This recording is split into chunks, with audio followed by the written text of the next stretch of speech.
You claim he said to you, I have your 2 dogs. listen to me. You're never going to see them again. Stop talking, listen. He took my dogs and my cat. You're trying to speak over me. Okay. I may not be finished with you. This is Judy. Courtroom. Karen Heckendorf is suing her homebuyer, Dante Zarzosa, for an unlawful eviction, extortion, and emotional distress. Court come to order. All rise. Judge Judy. Have a seat, please. Kevin. Hello, Judge. Case 2156, Heckendorf versus Zarzosa. Thank you. You're welcome. Miss Hickendorf, who is this gentleman? This was an attorney I hired in Mexico, kind of in the middle of the night when... He's an attorney. In Mexico. Okay. And my witness.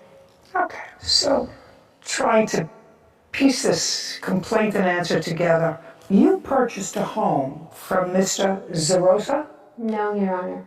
He purchased a home from you? Yes, ma'am. Okay, got it. He purchased a home from you in Mexico? Yes. Where in Mexico? About 5 miles north of Rosarito, maybe 10 miles south of the border. How long have you owned the home? I owned the home about 5 years. How much did you pay for it? When I bought it was $180. How much did Mr. Zarzosa pay for the house? $245.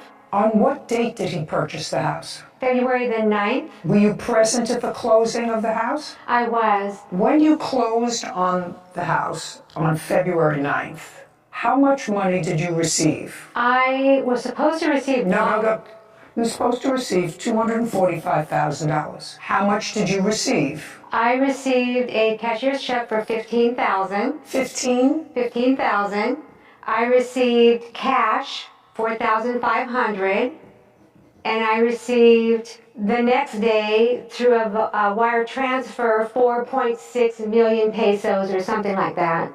I have the paperwork. Just tell me what that translated to in dollars. It was $220,500. Okay, well, if you have proof to how much the translation of pesos to dollars is, that means that you got a total so far without the down payment. Did he give you a down payment? Yes, $5,000. I was paid for my house. I was paid for my house. No, I understand that, but this is the problem. Mr. Zarzosa says that when he took out the mortgage, he increased the amount that he was borrowing so that he had closing costs covered to the extent of, I think, $3,800 or $3,900. It was a total of almost $10,000. No.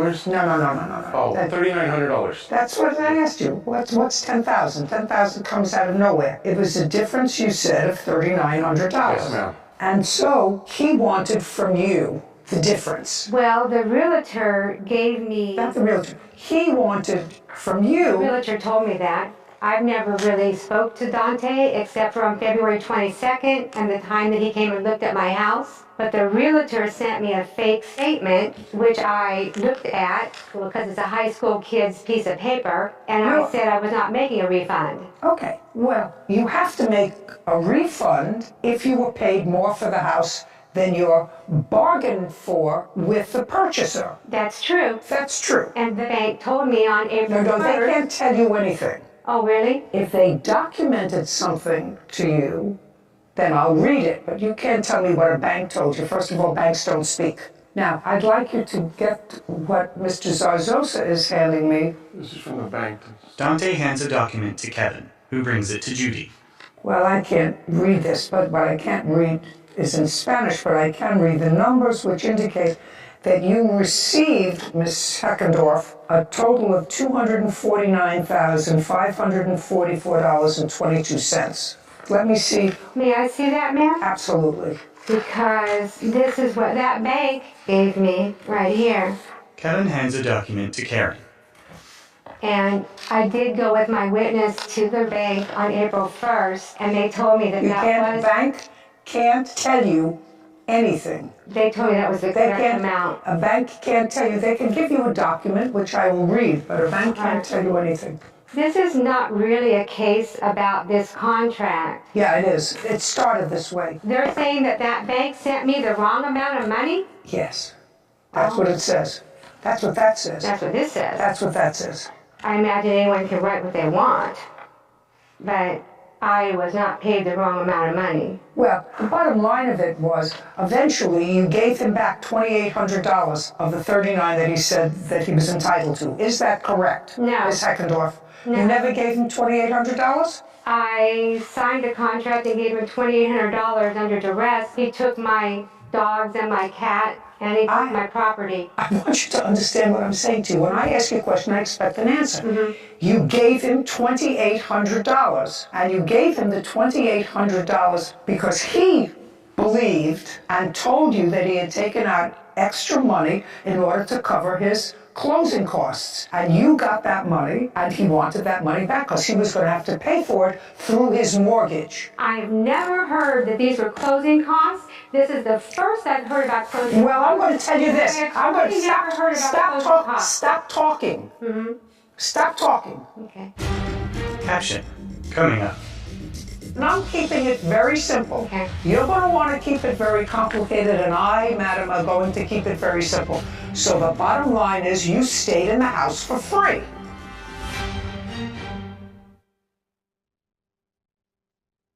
A courthouse. The Judy Justice logo appears. In a courtroom, Karen and Dante. Karen Heckendorf claims her homebuyer, Dante Zarzosa, extorted money by keeping her pets in property. Dante is countersuing for false accusations and lost wages. Good. This is your piece of evidence. Your piece of evidence says that you got $249,544.22. No. That's what it says. No, it doesn't. Okay, that's what it says. You gave him $2,800. He wanted $3,900. You gave him $2,800. What you're suing him for He also is, wanted I'm going to $2,500. dismiss your case. Okay. It's just as easy for me to send you back to Mexico.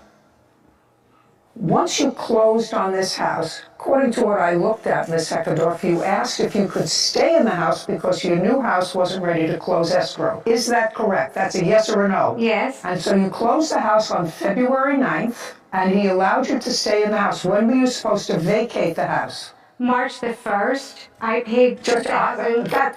That's a date, March 1st. And between February 9th and March 1st, how much did you pay him in rent? I gave him the money from the casita. Just a second. Yes. That's an amount between February 9th and March 1st. $2,370. So that was a month's rent. Is that what you received? No, Your Honor. How much did she pay you in rent between February 9th and when she was supposed to vacate March 1st? She would have paid you rent in Nothing. advance. Nothing. Show me proof that you paid him anything for rent on February 9th. Karen hands a document to Kevin, who brings it to Judy. She reviews it. Did you ever receive from this agent $2,370?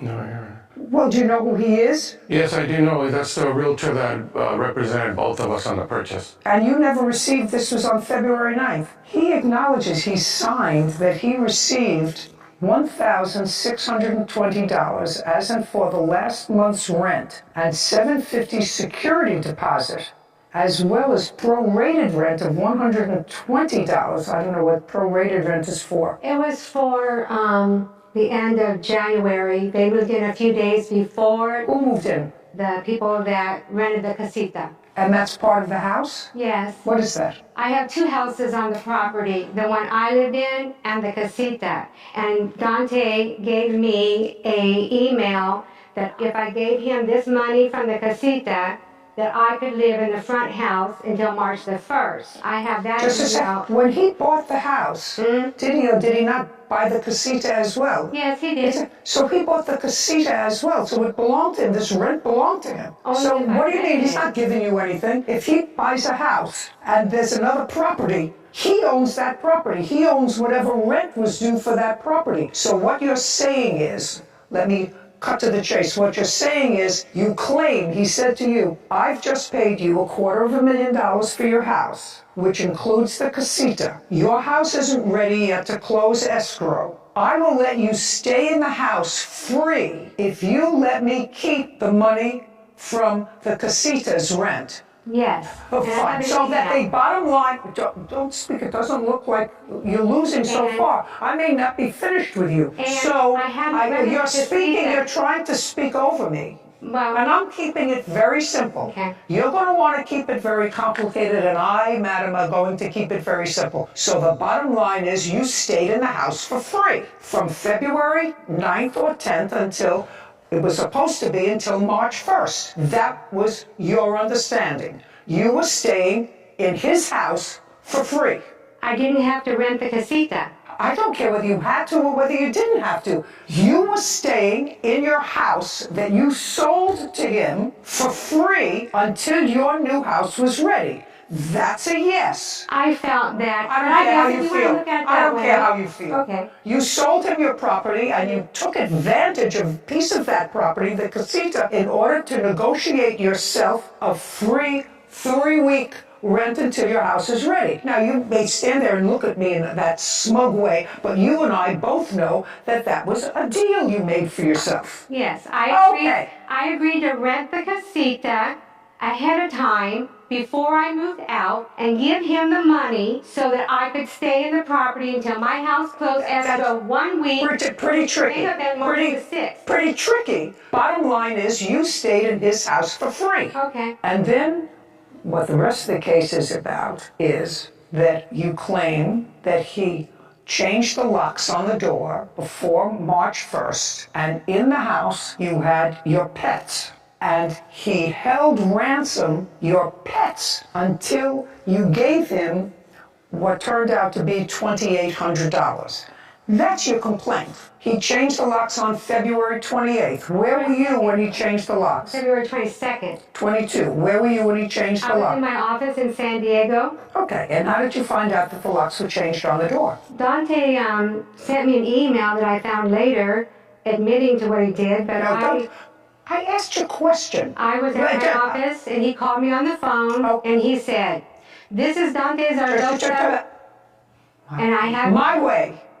He called you in the office. That's how you found out he changed the locks. That's an answer. Approximately what time did he call you in your It office? was about 6:30, 6:45 in the evening. 6:30 p.m. And tell me what you claim he said to you and what you said to him. "This is Dante Zarzosa. I have your 2 dogs. You're never going to see them again if you don't pay me $3,900. Now, that wasn't the first time you had heard about this $3,900. That was I not the heard first about it on February the 9th. No, the 8th. Sorry, February the 8th, I'd heard about it. And so you told him after that you would, or you told him, or you told your lawyer, is that you? Now you can stand up. I met him. Shh, don't speak. Okay. Caption. Coming up. On what date did you get your pets back? Well, I didn't actually get them. My friends went and begged for the animals. Don't tell me what they did. They gave them to, and they gave them to my... Stop, please. Sit. Karen's lawyer sits. Whitney smirks. A courthouse. The Judy Justice logo appears. In the courtroom, Karen and Dante. Karen Heckendorf has accused her homebuyer, Dante Zarzosa, of extortion by threatening her pets. Dante claims Karen owes him for making false accusations. Your last name, sir, is? Mena, Your Honor. Mena. Mr. Mena, you're an attorney in Mexico? Yes. Okay. Are you a real estate attorney? Yes, civil attorney, real estate as well. You understand what this is about, and you understand if you're a real estate attorney that sometimes people take a mortgage that's beyond what they need in order to cover their closing costs. You understand that? Yeah, absolutely. Okay. That's not an unusual thing. I bought and sold many homes. A lot of people do that. And when were you first made aware of the fact that the defendant was at least claiming that there was an amount that he had incurred debt on by way of a mortgage in excess of what your client in Mexico was supposed to receive in the amount of $3,900? February is the 22nd, something like that. 2/22. And when she came to your office, now we no longer have attorney-client privilege, sir, because she's brought you here as a witness, so you're going to testify to every conversation that you had. Absolutely, yes. You understand that? Absolutely. Okay. She came to your office after she found out that the locks were changed. Actually, I was at home. That was at night. So when for the first time, sir, did you hear about this money that the defendant was claiming that he was owed? Mr. Dante called me. I want you to answer my question. Yes. My question is, when she called you the night of the 22nd at your home, did she tell you at that time or soon thereafter that there was a discrepancy that he was alleging with regard to the closing fees? Actually, no. She didn't tell you anything. She told you that he just illegally evicted her and changed the locks. Yes, and at the same time, because of some situations regarding a deal she has on the sale of the property. Your client knew as of February 8th that the defendant was alleging that she owed him money from the closing costs. That's clear. That's what she told me. Now, they had clearly ongoing discussions about this from February 8th or 9th when the deal closed and she got her money and she's living rent-free. So what I want to know, when did she share with you, not that there was an illegal eviction, not that her pets were in the house, when did she share with you that he was claiming that she owed him money? And I'm not excusing self-help. When did she tell you that? Because she knew it at the beginning. She knew it before she called you. I have the communication from Mrs. Karen at the time we filed a complaint in the DA office, district attorney office. This is the time when she expressed me the whole facts. Oh, so she didn't tell you the whole facts when she called you at home on the 22nd? No, because she was very worried. She was concerned regarding the babies. Don't tell me that. Oh, that's it. Now I got it. So I got what you're dealing with. I understand who I'm dealing with. Okay. On what date did you get your pets back, Miss Heckendorf? The 22nd. Okay. What time? Well, I didn't actually get them. I got them the next day because my friends went and begged for the animals. Don't tell me what they did. They gave them and they gave them to my friends. Stop it, please. Sit. The lawyer sits. I just asked you when you got your animals back. So you got your animals back on the same day as he changed the locks on the house. They were given to friends. Yes. Is that correct? Yes. So they were returned to you the same day because if they were given to your friends at your direction, your friends were your agents. Yes. Good. Only the dogs. He had my cat the next day. Did you have a cat or was it an outside cat? Is it an outside cat? Outside cat that lives indoors, and they Okay, put it's the an doggy door down so the cat couldn't get out. Okay. He told me he had my cat. Okay.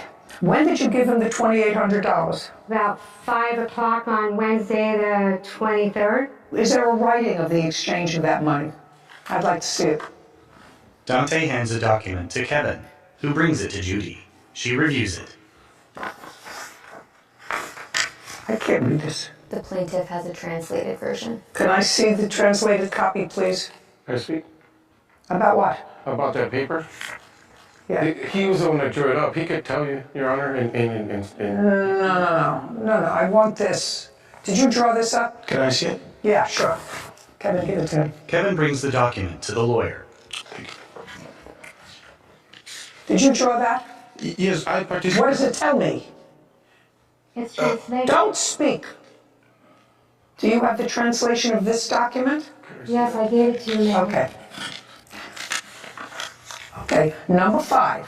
Very clear. This is the agreement that Mr. Zarzosa receives from Ms. Heckendorf $2,800 for concept of refund of pending payment. The previous amount is received fully, therefore the debt is liquidated. And number 6, the seller, Ms. Karen Heckendorf, grants the broadest waiver derived from the investigation file presented before the district attorney's office. I assume that that was your complaint, and with a file number filed against Mr. Zarzosa by not keeping any legal action present, past, or future derived from the present business. This is the police report they're talking about. I don't care what this says, is you've settled all of your disputes with each other.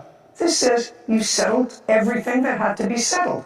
Okay, but what the translation suggests is by this document, each of you understood that you were giving him money, he was not going to follow through with anything that had to do with the criminal complaint or with a criminal complaint against him. You went your own merry way. Am I crazy, or is that what this document says, sir? You are the lawyer. Yes, it says so. That's what it says, sir. So I want to know why you're all here bothering me. You settled everything.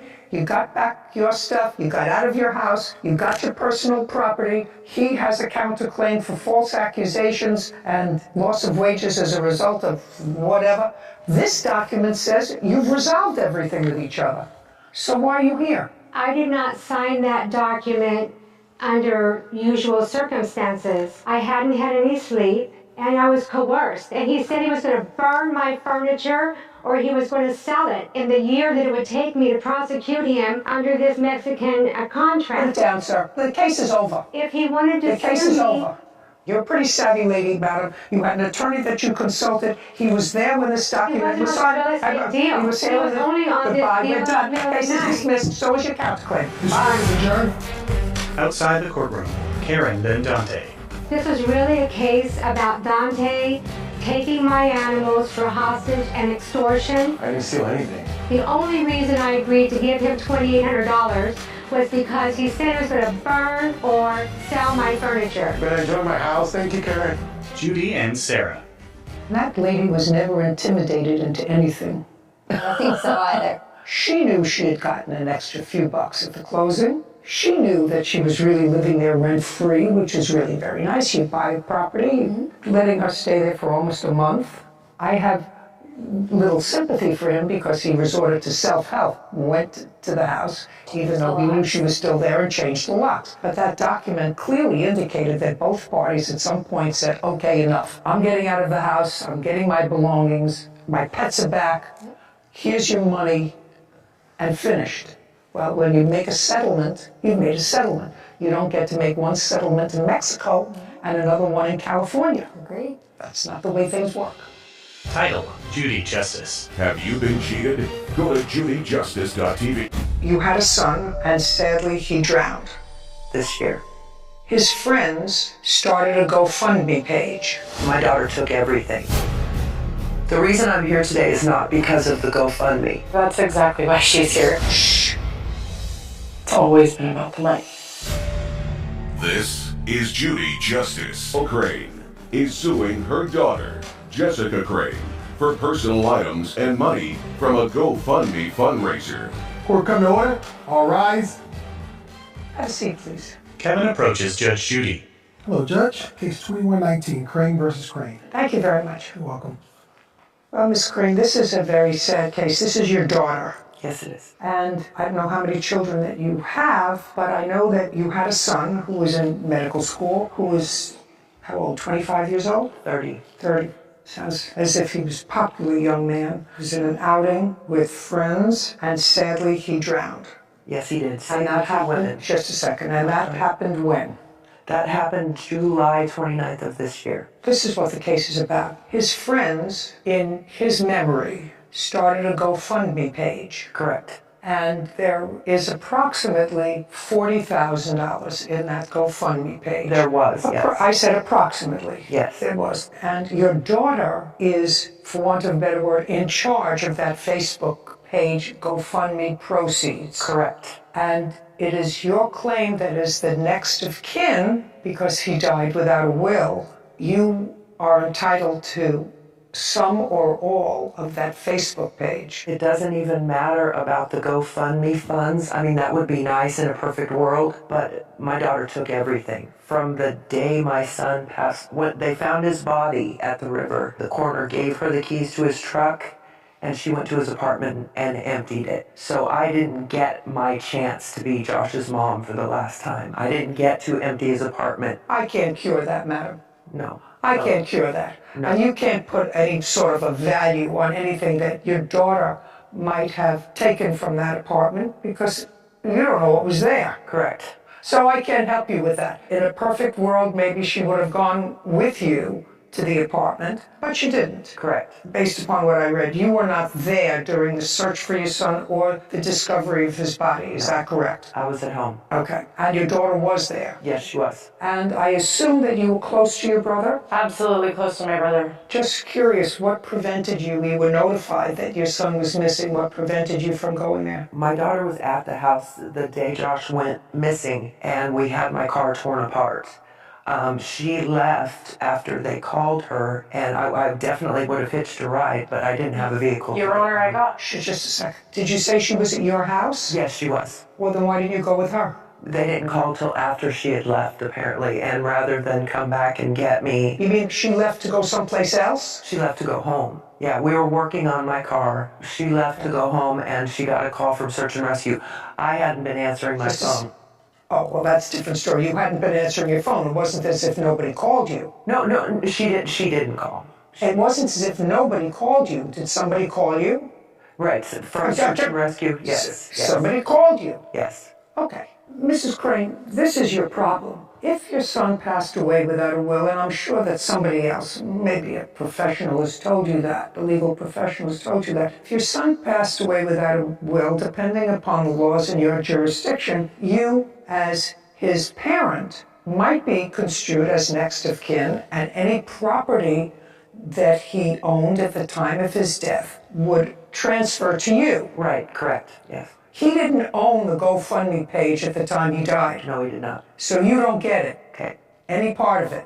Okay. Your Honor, The she already people- received funds from the GoFundMe as well. Just the people that set up the GoFundMe page, I assume, were classmates of your brothers? Yes, they were his other fourth-year medical students that had reached out to me and asked if they could... Don't tell me what they asked you. They set up a GoFundMe page. Do you have the paperwork for the GoFundMe page? I'd like to see it. Jessica produces a document, then hands it to Kevin, who brings it to Judy. She reviews it. Okay, so they raised $39,287. Correct. Okay. Is there anything that is in writing that makes you either the beneficiary of... The organizer of Would you do me a favor, look it up? Underneath the photo. It does say that I am the beneficiary listed on there. Thank you. Sarah looks at the document, then hands it back to Judy. You're Jessica. I am. Okay. Is organizing this fundraiser on behalf of Jessica Crane. Mm-hmm. That's her. That has changed. Initially, it was for Joshua Crane, and with the legal... Just show me. It's never been Show for... me. Just a second. Mrs. Crane. Yes. It wouldn't make any difference, but I'm willing to look at something that originally it was on behalf of Right. somebody else. The reason I'm here today is not because of the GoFundMe. Your Honor, that's exactly why she's Just- here. It's the just- money. It's Shh. always been about the money. Carol shakes her head. Caption, coming up. All right, how are you going to pay the note on a $14,000 truck? I plan on returning to work. This incident has taken my job, believe it or not. Actually, I don't believe it. Your Honor, I work Just three shh. jobs. Just a second. Actually, I don't believe it. And later today, What kind of narcotics were found inside the vehicle? It's alleged that it was a... No, it's not alleged. That this is a police report. I'm asking you, what kind of narcotics were found in your car? A woman shakes her head. A courthouse. The Judy Justice logo appears. In the courtroom, Carol and Jessica. Carol Crane claims her daughter, Jessica Crane, is wrongfully keeping her son's property and money from his GoFundMe fundraiser. This is your complaint. I'm suing the defendant, Jessica Crane, in the amount of $10,000 for my portion of my deceased son's GoFundMe account and personal items, including my son's guitars and his vehicle. Correct. Okay. Now you're not looking for his GoFundMe account. I never really was because I never knew the law on GoFundMe. I tried to find out and speak to someone about it and get legal advice, and I could never find anyone. Well, it's very easy. He didn't own this property while he was alive, so you have no title to it. If they said that they're starting a GoFundMe page in the name of your son to be for the benefit of animal rescue, you wouldn't have any control No, over that that. meant for his funeral costs. Just a second. Which I also I paid said for, just Your a Honor. second. On behalf of Jessica Crane.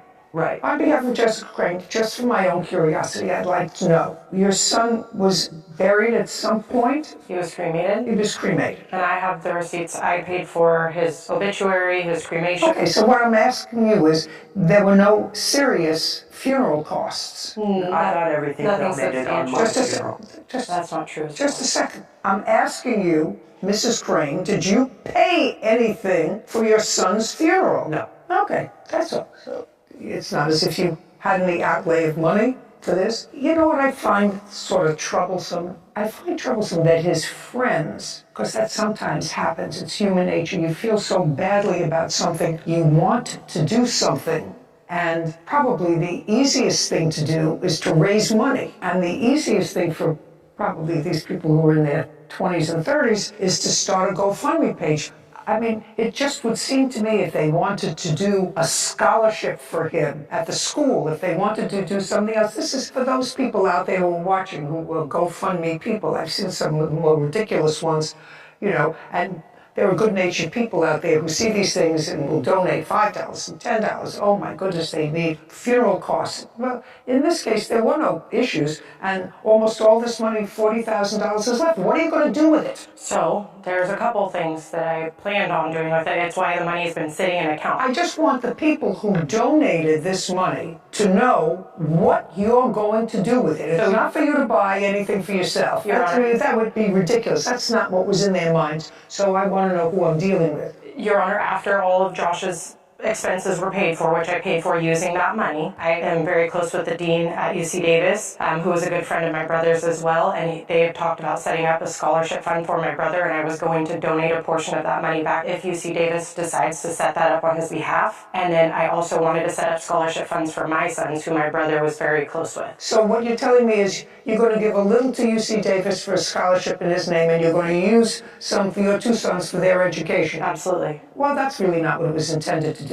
I'm just telling you, it was not what it was intended to do. I mean, at the end of the day, that's how GoFundMes are set up. People can set them up for an intended purpose and they're used for anything. But I'm just telling the people out there, before you spend money on a GoFundMe page, make sure it's going to go to a place where you want it to go and for the intended purpose you want it, which is to somehow celebrate the life of this young man that was cut short so tragically. And it would seem to me, Miss Crane, you don't have to do anything because they made you the beneficiary of this money. But it would seem to me that a stand-up person would take whatever is left of that and create a scholarship in his name at UC Davis, which is where he went to school. I can't order you to do that, but I'm just telling you, and everybody else out there, make sure if you have a good heart and a good spirit, you know where your money is going.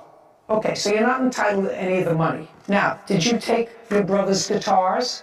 I cleared out my brother's entire... Just a second. Yes, Your Honor. Just answer. Yes, Your Answer Honor. the question. And how many guitars did you take? 3. Where are they? They're at my house. Now, I don't have to do this. Would you like one of your son's guitars?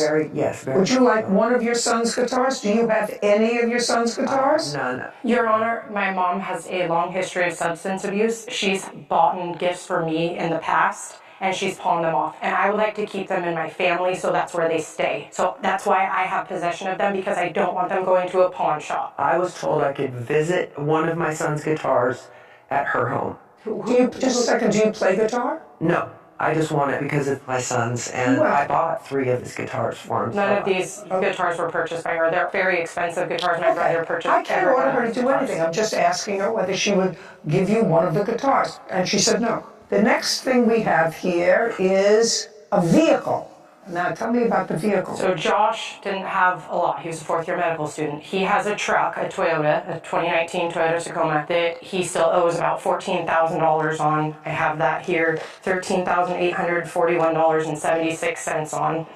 And at the time, his truck was at the boat launch where they found him. So when I met with the sheriffs, they gave me possession of the keys. They found his keys on his body, and they gave me his keys. So we brought the truck up to where we live in Northern California, took the truck up there, and it's been kept in storage until this is all sorted out. I personally wanted to keep the truck. I have the means to finance the truck in my name. I have the means to make a payment. She does not have the means to make a payment. She doesn't have a job. She doesn't have a driver's license. She can't provide insurance for it. I mean, she has driving. That's not particularly relevant. There's $14,000 left on it. Are you employed? I was until Just to say, the answer is either yes or no. Are you employed? No. All right, how are you going to pay the note on a $14,000 truck? I plan on returning to work. This incident has taken my job, believe it or not. Actually, I don't believe it. Your Honor, I work Just 3 jobs. Just a second. Actually, I don't believe it. Okay. So the answer is, if you can't afford to make the payments on this truck, and the only thing that's going to happen is it's going to be repossessed by the bank. Have you been making payments on the truck? I have not made a payment. Who is the finance company? Credit union. Where is the truck currently stored? Give me the address. I don't have an exact address.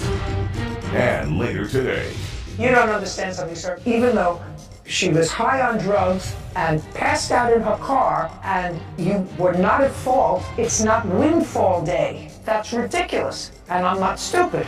A man sighs. A courthouse. The Judy Justice logo appears. In the courtroom, Carol and Jessica.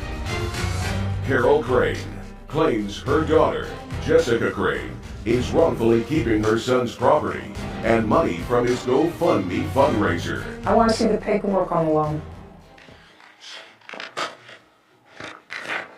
Jessica produces a document, then hands it to Kevin, who brings it to Judy. She reviews it. Okay. Sarah, when we finish with this case, call credit union, advise them who has the truck, let them go repossess the truck. We're finished here. Your case is dismissed. This court is adjourned. Outside the courtroom, Carol. I had an addiction problem, and she's just angry. She's angry at me, and I've tried to make amends. I've tried to get this better, and she won't have it. My daughter got away with taking absolutely everything, and she wasn't entitled to it. Judy and Sarah.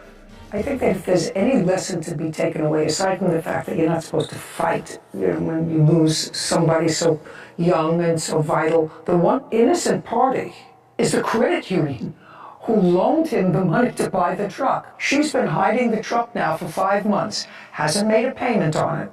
The right thing to do is for her to turn that truck into the credit union, because I can't control that, except that I can advise the credit union where she is, who she is, that she has possession of the truck, and they should go and repossess it. Anyway, it's all very sad. Before you donate money to a GoFundMe page, make sure you know where the money is going. I think that that's the takeaway from this. Case 2161, Shaheen versus Larry. All parties, please step forward.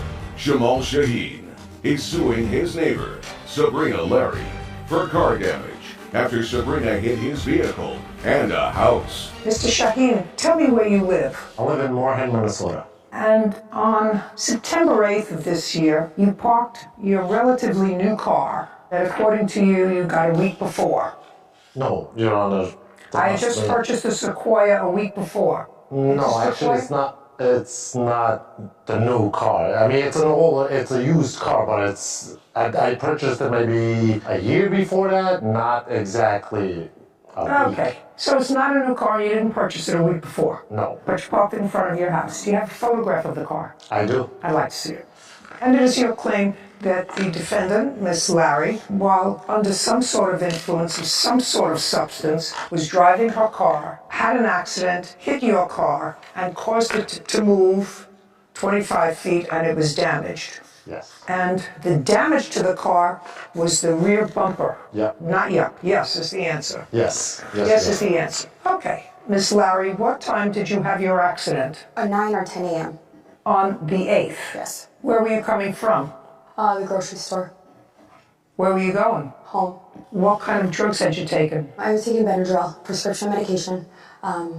That's all I had. That's what I took. And Can I see the police report? You remember hitting his car? no. You remember the police coming to where your car stopped? No, I don't remember the police coming. Well, did the police come? They did, yes. And you don't remember that? I don't remember that. Were you taken to a hospital? I was. Do you have the discharge notes from the hospital? I do. I'd like to see it. What kind of narcotics were found inside the vehicle? It's alleged that it was a... No, it's not alleged. This is a police report. I'm asking you, what kind of narcotics were found in your car? They said that they found a round blue pill that had an M30 on it. That's what it stated. Sarah, do me a favor. Look up under illegal drugs, M30. Sarah turns to Judy. So, M30s imitate oxycodone obtained from a pharmacy, but when sold on the streets, the pills routinely contain fentanyl. Look up this name, Percocet. You smoke Percocet? How do you smoke Percocet? That's the only thing you remembered. You didn't remember the accident. Patient remembers smoking Percocet pill just prior to allegedly passing out and crashing her vehicle. That's what they say from your doctor. Yeah, that's what they're saying. That's what they're saying. The history is provided by the patient. The history is limited by condition of the patient. History is limited because the patient does not remember the actual automobile accident. Remembers smoking Percocet pill just prior to allegedly passing out and crashing her vehicle. You think the doctor made that up? And they just so happened to have found this blue pill in your console in your car? That's what they're saying. Okay, you actually know you could have killed yourself. Yeah, okay. And you don't remember anything about it because that's what you told them. You don't remember anything about anything after you smoked the little blue pill. It's just what they said. So your car was moved, that's the damage to your car. Yeah. So, can I see the estimate for the damage, please? I think... You gave it to me? Yeah. Okay, great. Have you had the car fixed? Just a back tail light that I had to put it on. I was trying to fix it, but don't have any money to do it. Sarah, look up, please, would you? I'm looking it up right now. Oh, great. Thank you. Oh, it's a 21-year-old car. It's got 226,000 miles on it. How much did you pay for it, sir? I paid 10. We're not going to spend 7 to fix it. That's how much it costs. You find somebody to do it less. Well, now I am without a car. You're not without a car, sir. You put on the taillight so that you could drive it. This car is not drivable. That car was dragged. That back axle, it shakes. I can Between drive it. 2 and 5,000. Between 2 and 5,000. You paid too much for the car, sir. You don't understand something, sir. Even though she was high on drugs and passed out in her car and you were not at fault, it's not windfall day. If you can buy the car for $2,000, buy an old 22-year-old car for $2,000. She's not paying you $7,000 to fix a $2,000 car. That's ridiculous, and I'm not stupid. Do we understand each other? Now, between 2,500 and 5,000 based off of a 250,000 mile 2002 Toyota. So you have to find somebody who's going to fix your car for $3,000, sir. That's $1,000 more than you could buy it for. We're done here. Judgment for the plaintiff. Court is adjourned. Outside the courtroom, Shamal and Sabrina.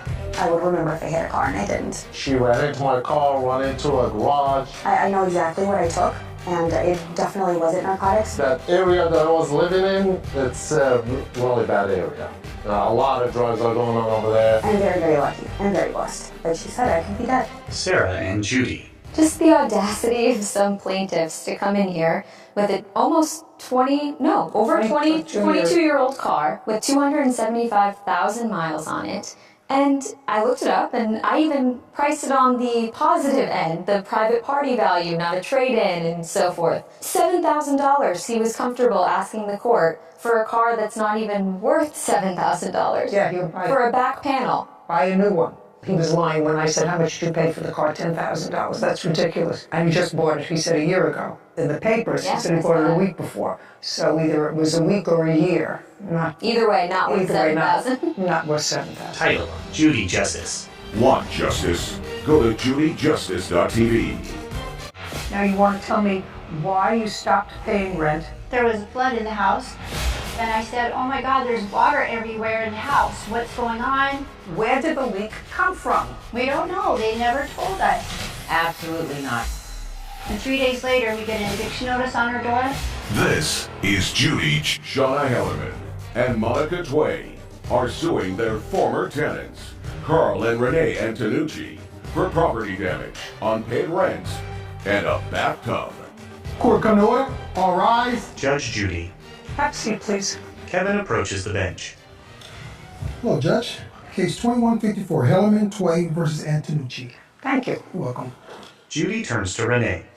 Miss Antonucci, the plaintiff, Miss Hellerman, gave you a job. Yes. When? It was probably February of 2021. And where had you worked prior to that? I just worked for myself. Worked for yourself doing the same? Cleaning. Yes, and I worked for Rite Aid as assistant manager. And your husband was in prison? For a year last year. He was in prison on a 2 to 10 year sentence, correct? A rider, it's called a rider program, and it's about a 1-year program. You were convicted in the state of Idaho for what, sir, and when? It was 2012, was a third DUI. And at that time, you were sentenced to 2 to 10 years. Oh, correct, yes, my apologies. I just read it online, sir. Yeah. It's not a secret, it's out there. So you were sentenced from 2 to 12 with a minimum of 2 years, and the rest of the sentence, you were supposed to be on probation. Correct. You violated the probation, and you were sent back to prison. Correct. And that decision, violating your probation, you appealed. Correct. And the appellate court, the highest court in the state of Idaho, affirmed the lower court decision violating your parole. Probation, yes, correct. Your probation. And that was just 6 months ago. No, it was February of 2022 is when the opinion was published. Does that sound right? Yes, the response to that, yes, correct. Yes. So, what was your release date from jail? It was January 11th. Just a second, don't answer. Yeah, January 11th, yeah. January 11th of 2022. Correct. Now, you had been working for the plaintiff while he was incarcerated, Miss Antonucci, without incident. That be a fair statement? You were happy with them? I wasn't getting paid enough, but yes. Nobody's ever getting paid enough. Even I don't get paid enough. Right. Everybody thinks they're worth more than they're getting. Right. You didn't quit. You didn't complain. Now, at some point, when your husband got out of jail, there was a question about where you were going to live. Were you living in the property in question before he got out of jail? No. No. So he was getting out of jail. Where were you living while he was in jail? I was in Donnelly, Idaho, in our motorhome. Is there a reason that when he got out of jail, he couldn't go to the motorhome with you? He did. And then you tell me how you ended up in their property. Sean and Joel took us to dinner, and... They took you to dinner for what reason? I don't know, just to take us to dinner. Well, that was nice. Yes, it was nice. Very nice. So far you're working for people that you seem to like. Your husband is incarcerated. He gets out of jail. I assume you told him he was getting out of jail, that that's why he was around now. I assume you told him that he had been in prison. Yes. Okay, and they didn't hold that against him. They invited you out for dinner. Yes. Tell me how the conversation came up about a new place to live. We were just talking about moving to Adams County. Why? It's just a better situation. Just a second. Was he required to be in a particular county for his probation? No. Now, was he required to live in that county? No, he's not, unless he puts in a request to move.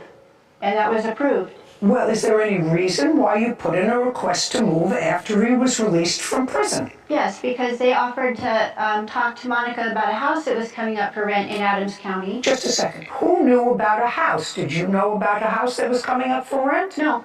Yeah, I'm not getting a sense of forthcoming answers from you.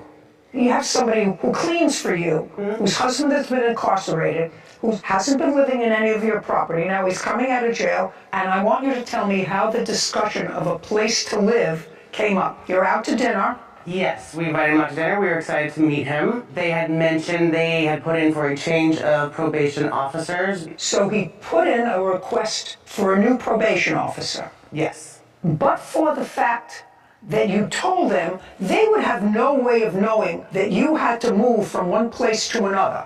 You had to have told if you put in a request to move. We were just looking for a place to live. You approached them and said, do you have a place for us? No, I did not say Well that. then, how did it come about? Caption coming up. There was sort of acrimony at the end of your moving out, but I'm going to take one thing at a time. They say that when you moved out, you took a claw bathtub. Did you take the bathtub? The answer was either yes or no.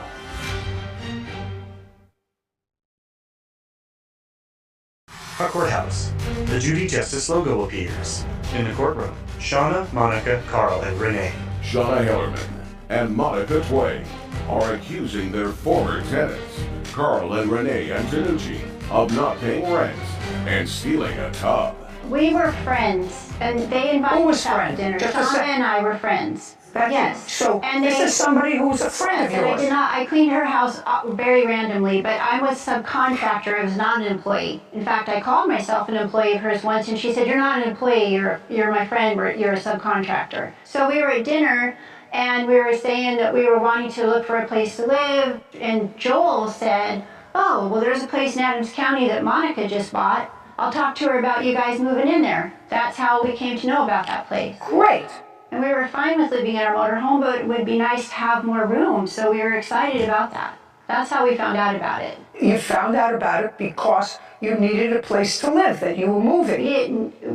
That's according to your husband. As a general contractor, trying to find housing, one of my ideas was, well, let's rent a house, let's rent a place. I need space to have trailers, I have a flatbed, I have a cargo trailer, I have the 2 vehicles and the Harley, I need a garage, I need a shop. I need to, expand. That's the sole reason for finding a different place. And also trying to save money to buy a home and recover and do all these things, build my business, so forth. Ultimately, you moved out. There was sort of acrimony at the end of your moving out, but I'm going to take one thing at a time. They say that when you moved out, you took a claw bathtub. I know what those are. They're sort of a decorative old piece. I've had them, they sometimes use them now when they renovate houses and put modern stuff around this claw bathtub. Did you take the bathtub? The answer is either yes or no. Yes. Yes. Of course. You say you took it in the answer. Did you have permission to take it?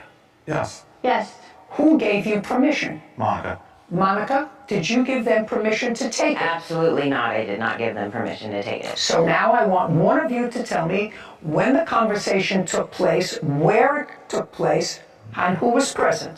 One of you is going to talk to me.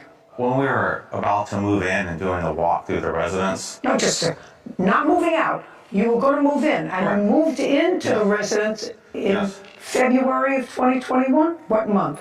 No, we moved in April. April of 2022. And you moved out when? August 21st of 2022, of course.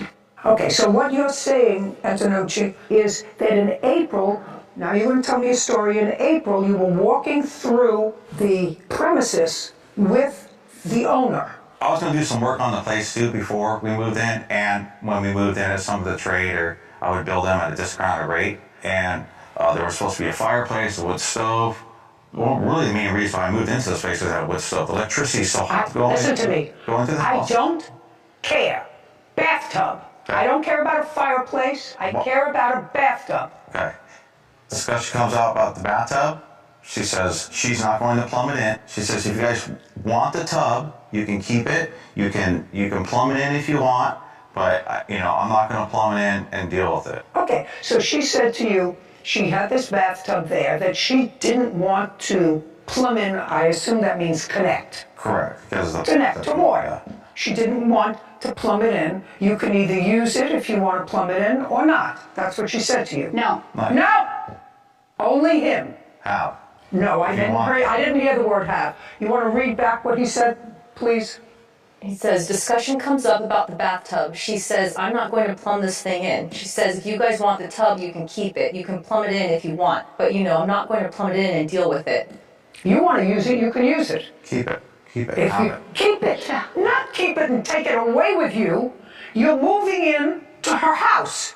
She said, this bathtub isn't connected to water. You can, if you want to, plumb it in, because according to you, she knew that you were in the construction business, and keep it, or not. But I'm not plumbing it in. And you view that 4 months later as saying I can take the bathtub? Yeah, there's more discussion about it. No, let me hear the more discussion about it. She didn't want the tub. Just a second. That's a conclusion in your mind, that she didn't want the tub. Based upon what you just said to me, if you're moving into a house, you're moving into a place, that statement that she made could not be construed in my mind as you can keep. It now belongs to you, the bathtub. You can either plumb it in or not. If you want to keep it, plumb it in. If you don't want to keep it, don't plumb it in. Okay, where's the bathtub? And storage. They get it back. 5 days. She said she was going to haul it. 5 days. Thank you, Your Honor. 5. I'll give you an order. Is that all you have to contribute to this case? Some other witnessing, but that's... Then, as a witness, you can sit down. You're getting your bathtub back in 5 days. Okay, thank you, Your Honor. Good. Now, let's talk about the next thing, which is damages to the duplex. So they moved in April. They paid rent in April? Yes, they did. They pay rent in May? Yes, they did pay for May. And June? No, they have not completed their payment for June. How much was their rent? $1,200 a month. How much did they pay in June? They still have $80 owing, $30 in rent and a $50 late fee. Okay, I'm not interested. What about July? Nothing. Was there any rent in July? No payments, no. Did you live in the premises in July? Yes. You were evicted on 8/21. Up until the 21st of August, were you living in the premises? Yes. Did you pay rent in August? No. Okay. Now you want to tell me why you stopped paying rent in July? Yes, on July 10th there was a flood in the house. July 10th there was a flood in the house. From where? We believe it was a spigot. No one ever told us where it came from. Well, you're living there. They're not living there, right? You're living upstairs there. I'm only going to listen to one person.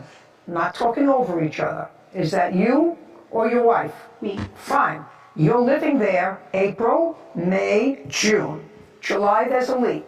I'm living in a house. I know where the leak came. The leak comes from a refrigerator. It comes from a window. It comes from a ceiling. It comes from a something. Where did the leak come from? I wasn't home for that. We came home to the flood. I came home to the flood at like 8:40. Was it coming from the apartment above you? No, it was not. Where was it coming from? Caption coming up.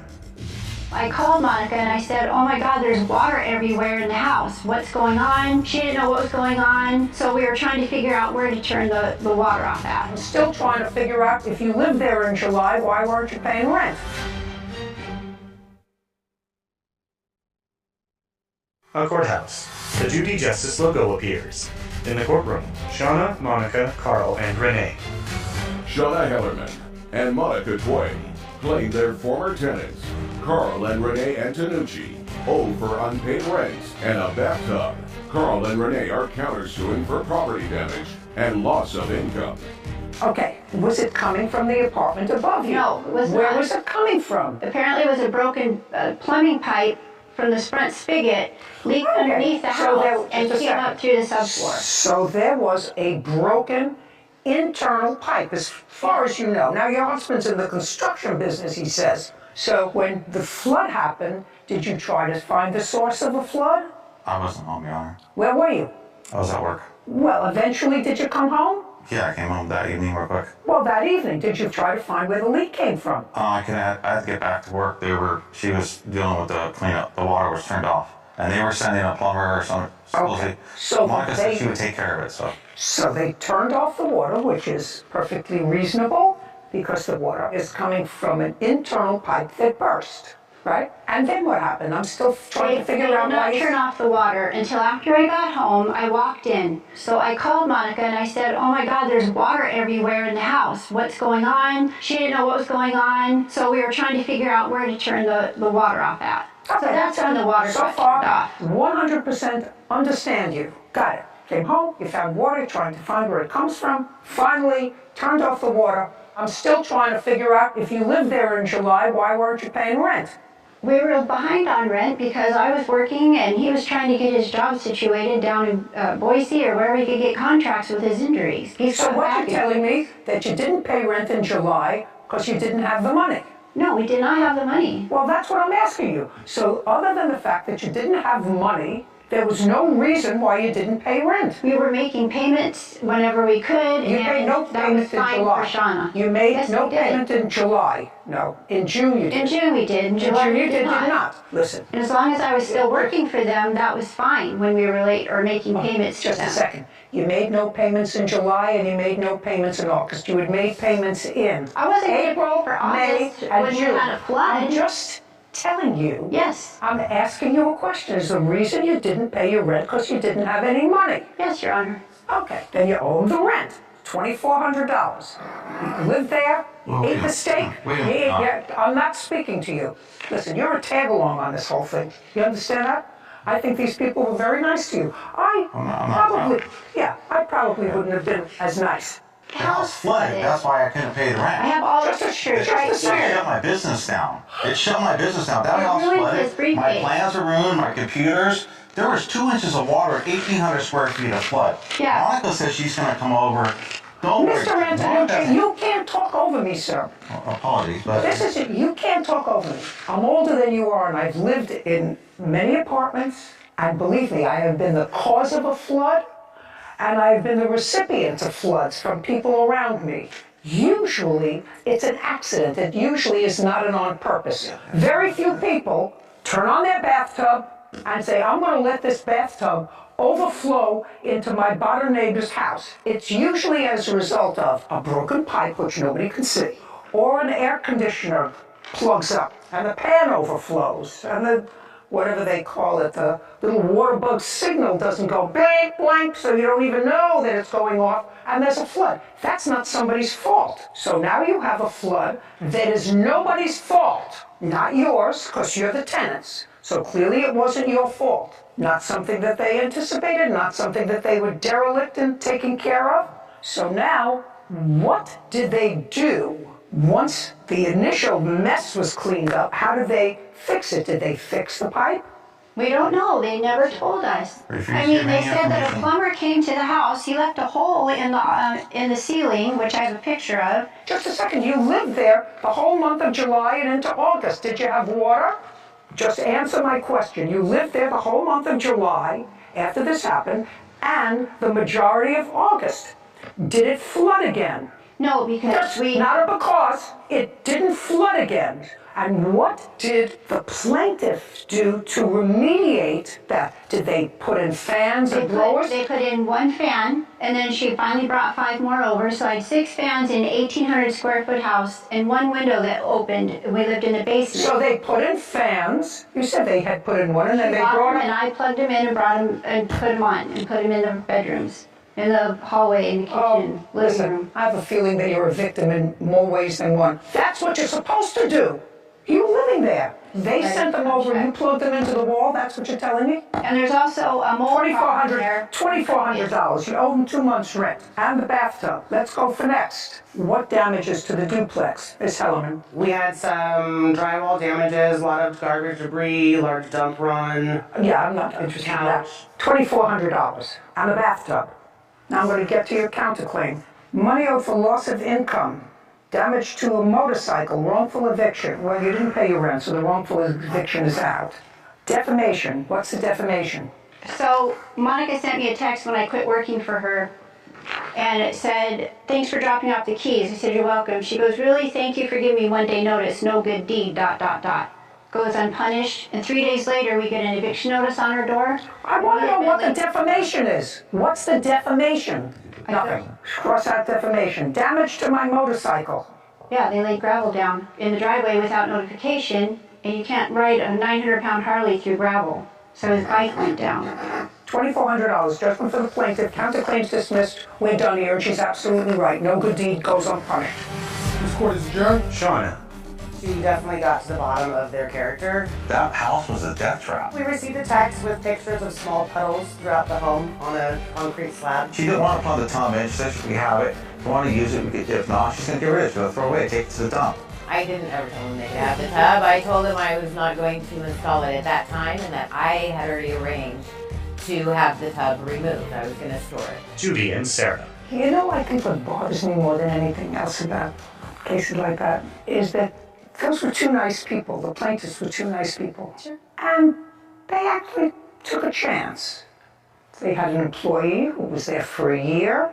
Now she's got a husband who's recently released from whatever kind of prison he was in, but they welcomed him, they took him to dinner, they needed a new place to live, and then they leave the place a mess. They give them no notice. They just drop the keys and we're leaving, and don't pay rent for 2 months. And took property that he knew was valuable because they moved back to their motorhome, so they didn't need a clawed bathtub, which are expensive. But they pay for that storage. But they pay for the storage in order to keep it. So the plaintiff was right. No good deed goes unpunished. Sure. Too bad. Title, Judy Justice. Want justice? Go to judyjustice.tv.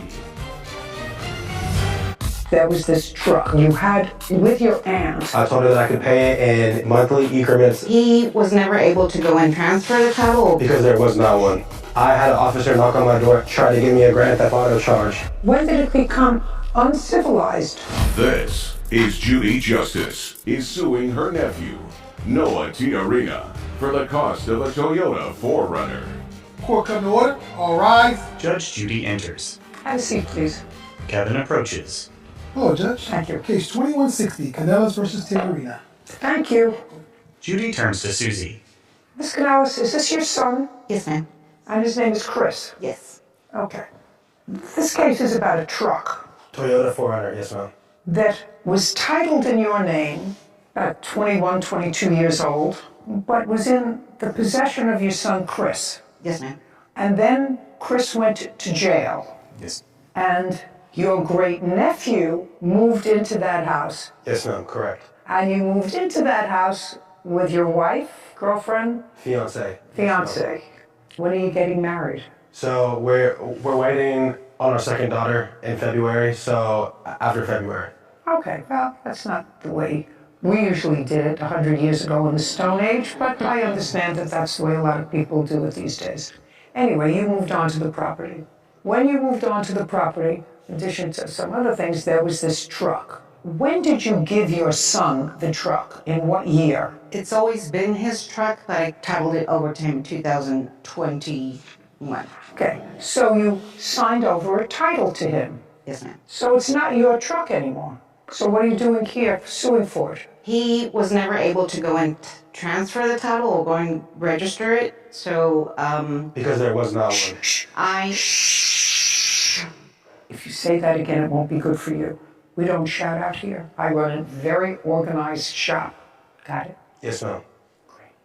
Okay, so you acknowledge that it's always been his truck. Did you buy it new? I bought it used for graduation in 2005. What's the value of it? Just between 3,000 to 5,000, but that's based on 100,000 miles and good condition. So. Okay. Chris, stand up, please. On what date did you go to jail? April 20th, 2022. How long were you there? Till July 11th. What were you there for? Drug charge. Is that still pending? No, ma'am. When you were arrested or when you were incarcerated, was there an engine in this truck? Be very careful in your answer. Was the truck running? Yes, ma'am. How many miles did the truck have on it? Roughly 220,000. And you were in the house and you disposed of the truck. Amongst other things, yes, ma'am. All we're talking about here is the truck. Okay. On what date did you dispose of the truck? In August, whenever me and Susie made a verbal agreement for me to have ownership of the truck because it was no longer running. How did you dispose of it? It was towed away to a junk shop and used for parts. You have any paperwork? I have paperwork for the towing. Great, I'll see the picture and I'll see the towing receipt. That tells you that it wasn't working. With the new mileage, about 1,900 to 4,000 would be the range. Again, for good condition. Judy reviews a document. Okay, and this is an invoice for $75, junk vehicle towed, no keys, no title, doesn't run, wrecked. Kevin, show this to Chris. Kevin hands the document to Chris. So that's what you're suing for. You're suing for the value of the truck because it's been junked, so you want $5,000. The truck, at best, if it were running, would be $1,900. According to this, it wasn't running. Now, Mr. Tiarina? Yes, ma'am. I want you to tell me the conversation you had with your aunt. Her son was now out of jail because if this happened in August, you got out of jail July 11th. Yes, ma'am. Where did you go? I went to my mother's house. And that was before the truck was towed. Yes, Your Honor. Chris, did your cousin tell you that the truck wasn't running? No. When did you find out that the truck wasn't running? I was always assuming that it was running. I did attempt to contact him, and he told me to come pick up the truck. And I told him I was on my way. I believe it was on the July 15th. We have the text messages here. I'd like to see them. Chris hands documents to Kevin, who brings them to Judy. She reviews an image of a text message. Okay, so this all sounds very civilized. Yes, ma'am. Okay. Chris, when did it become uncivilized? It really never became uncivilized. We just, whenever I went to go get it that day, I think something happened and... I'm not following you. Okay. You're all over the place. This all sounds very civilized. He's living in the house now. You were not. Right. Some of your stuff was still there. You know each other a long time. He said, some stuff I'll throw away. He said, okay, but the other stuff I've got in the house, come by and pick it up. Okay. Yes. At that time, he had to have told you that the truck was not running because he said the truck is at the exact same spot where you parked it. Right. Well, I just assumed they didn't have the key because a lot of my belongings got thrown away. Well, they didn't have the key because the tow people said that there was no key. Right. That's just why I assumed the truck was still in the same spot. Okay. Now you find out that the truck is not running, right? Because you went there to pick up some of your stuff. Come on. Yes, and that was in July because you said you were coming over July 15th. Yes, ma'am. So you came to his house where your truck was sitting. Yes, sir. What did you find out about the truck? The truck was still in the same spot and it wasn't running. Same spot. Same spot. Did anybody prevent you from taking the truck when you came? No, ma'am. Why didn't you take it? Just simply for the key. I didn't have the key to turn it on. Just a second. April, May, June, and July. So the car had not been touched in 4 months. That's what you're telling me, while you were incarcerated. And if you just said to me the car was in the same spot from the time you left now, and there was no key, so you had no idea whether the truck was running or not, right? Well, I just assumed that it wasn't running because of the key. Well, no key. if you were that interested, you would have found out. You would have called a mechanic, they would have come, they would have jump-started the truck, and somebody would have made you a new key. Then you could have taken the truck. He doesn't have to keep your truck on his property. Well, first of all, my family member said that they were evicted. They had not been evicted. What evicted? What does that have to do with the truck? At the time, Your Honor, he, of course, was incarcerated. No, he wasn't incarcerated. He wasn't incarcerated when you gave him the truck. No, he was not. No, I see. I have the dates here that you told me. He wasn't incarcerated. He wasn't incarcerated for a year, and he didn't transfer the title. I asked my family member if I was able to go into the house and remove all his items and look for the key and the title so I can have the vehicle removed, and everything was thrown out of the house. So when he came to pick it up, it was gone the next day. Noah grins. Caption coming up. I have text messages right here saying that she doesn't like being lied to and she's gonna go the court route. I had an officer knock on my door at 8 o'clock in the morning and serve me papers, trying to give me a grand theft auto charge and have a felony on my name. Can I see the text message that she sent to you afterwards? Later. He said you didn't make any payments. I never said I was going to pay that back. Well, you told me that you asked him if you could borrow some money. That's A what you couple of said. times I asked to borrow money, but the entirety of that, all that, like I didn't say I was going to pay that back. And he should know. He was just being nice.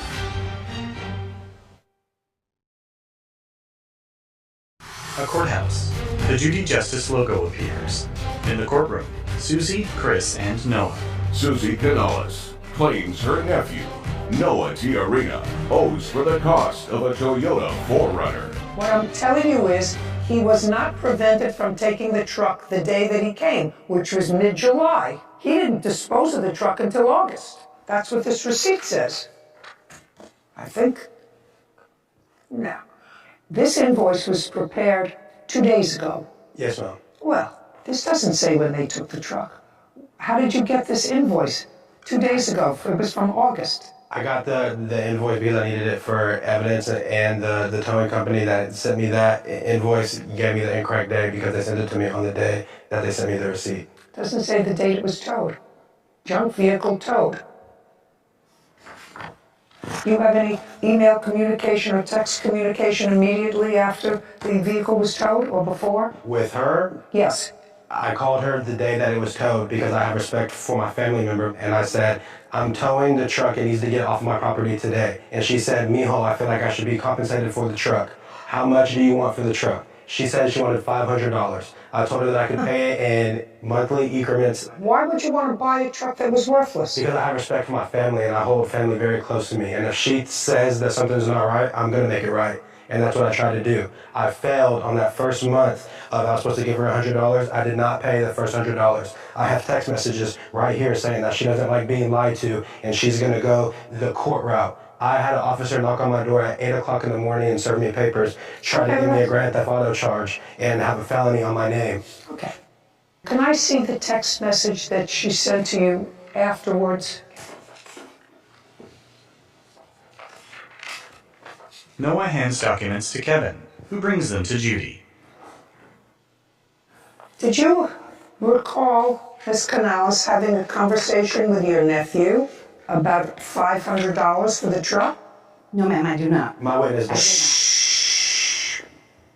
How was he supposed to pick up the truck when he just got out of jail the day before you had it towed? And I asked for permission to look for the keys and title, but everything was moved out of the garage. At that time, I was taking my mother to the hospital. But it's okay, I just got to go through the court process. Regardless, you're going to get your money, Aunt Susie. So it's clear that you had a discussion with him about money, because he says to you, in response to his statement, so I don't see anything here about $500, but he says, I'm going to get you your money. Well, you didn't say to him, what money are you talking about? I just told him I was done. You said, I'm tired of the back and forth, which leads me to believe that that's exactly what happened. Do you have any other documentation of this communication that you had with her? I mean, it's a useless piece of junk of a car anyway. The only thing I have is a letter of me mailing her the money order. That letter that I mailed her, I have no idea where it is. Well, I don't know where it is either, but that's a self-serving document. I don't care. But you acknowledge that you told her that you would pay her $500 for the car. She's the registered owner. Is that correct? Correct. Judgment for the plaintiff in the amount of $500. I believe you. Your Honor? This court adjourned. Chris, he knows he did us wrong, and he knows he's lying right now. This is the only reason why he's acting like that, and that's why the reason my mom is so upset. It's sad that it had to end that way for a family member, because family is something that I hold very close to my heart, and I don't like to see it end that way. He had free run of all my belongings, and he ended up selling it. But at the end of the day, it's my livelihood and my fiance's livelihood that's at stake. He knows what he did. I did not take advantage of my own family. Never. Yeah, it's tore us up a little bit.